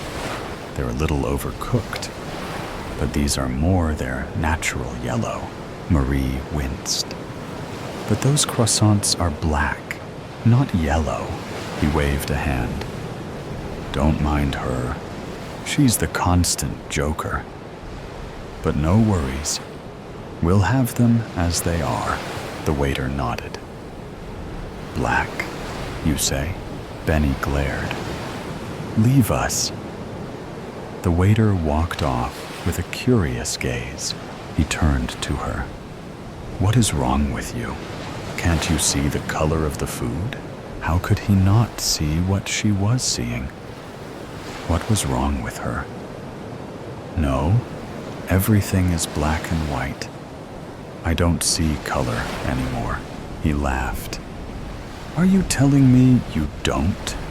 You see the brown coffees, the blue ashtray, the beige tablecloth, my red tie, my dashing blue eyes. Her heart missed a beat as she gritted her teeth. No, I lost sight of color this morning. I woke up like this. Everything is black and white. Interesting, he said. Marie looked past him and spotted the man she'd seen earlier. The one who had given her the note. He was standing by a lamppost, sculling a bottle of beer. Why was he around? He must have been Benny's bodyguard, in case she made a run for it. Marie and Benny stepped inside her hotel room. He pushed her towards the wardrobe. Start packing. Our flight leaves in a few hours. Okay then. She pushed aside her floating tears and steeled herself by pulling out her suitcase from underneath the bed, unzipping it. As if in a surreal world, she pulled clothing off hangers and threw them into the suitcase. She was going back to her prison, away from the love of her life. If only she had been stronger a few years ago, when he had framed her ex-boyfriend, Salvatore, for murder, just so he could be free from prison. She was forced to marry him. Marriage to Benny in exchange for Salvatore's freedom. She had never explained why she'd broken up with him. Had to convince Salvatore she no longer loved him. It had cut her insides, but she had to keep him safe. Salvatore had not given up on her and found ways for them to meet secretly. But Benny always found out about their secret rendezvous. He had put plans in place, made the worst things happen. Benny involved in Salvatore crashing his car, ruining his reputation in business, injuring his friend with a beating by his henchmen, and almost killing him at least twice. Now Salvatore was threatened with death. What more could the creep do? I'm having a shower, he said. She sat on the bed. How could she go back with him? But she had no choice when Salvatore would die if she didn't. Benny's phone lay on the bedside table. Curious, she picked it up and found his recording. Salvatore was still tied to the chair, still tortured and broken. But wait, something was weird about this video. The actions were the same. His movements repeated in a cycle, as if it was on a loop. This wasn't her true love life. This was a fake video. It had to be. Could Salvatore have arranged this? Outsmarted Benny again? She smiled to herself. Now she had a chance to do something. Fight him. Hurt him. But no, she wasn't a violent person and had morals. Nothing like Benny. What could she do? Run away again? But Benny might pursue Salvatore and never stop. He would never stop finding her until his own death. She knew that. So what could she do? She could never reason with a crazy person. A knock on the door made her jolt in her spot. It could be anyone. Her heart racing, she slowly opened the door and flinched when the man from earlier pushed past her. "Where's Benny? What are you doing here?" the man whispered in her ear. "Listen, Salvatore will set you free. Get out of here." She swallowed, her vision blurring. What? The back of her neck sweated as one ear listened in on Benny in the shower. "No time to talk. Leave. Now. We'll take care of this." She was right. It was a fake recording. He'd escaped. Where is he? The man swung the gun in his hand, scanning past her. "He's closer than you think. Go now." Her heart soared, and a spot of color flashed in her vision. But only fleetingly. It turned black and white again. What in hell is going on here? Benny grasped something from his back pocket. "Why are you here?" The man shrugged until reaching his side pocket and shooting towards Benny, who shifted to the side, the bullet grazing his cheek. But Benny pulled out his own gun and took aim. The gun hit the man square in the chest. He fell back against the door with a thud. Marie quaked. It was over. No love, no freedom. "You will never leave me. Never, Marie. Get that. Nobody will ever take you away from me.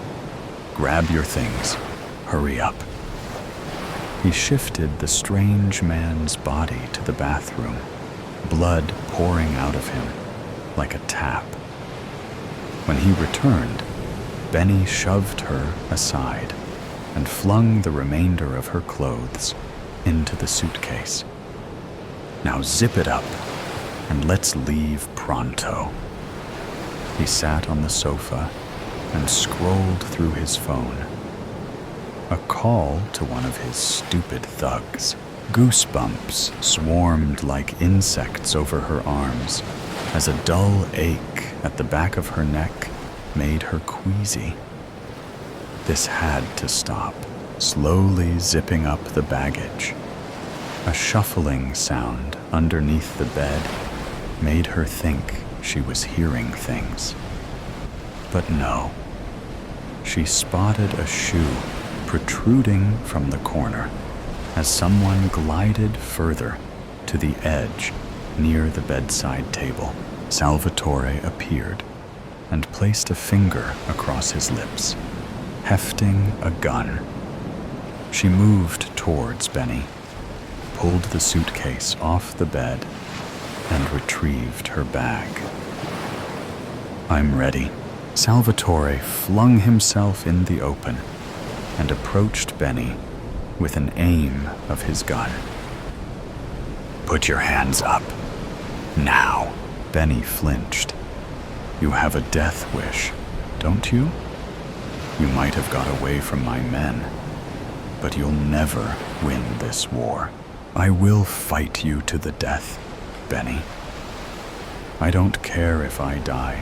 so long as Marie goes free. Free from your dungeon. Free from your psychopathic world. You loser. He faced Marie. Go now. I'll take care of this. She shook her head. We fight with our hands. Fight to the death. Benny scoffed. Fine with me. He shoved his pistol inside his back pocket and took a fighting stance while Salvatore did the same.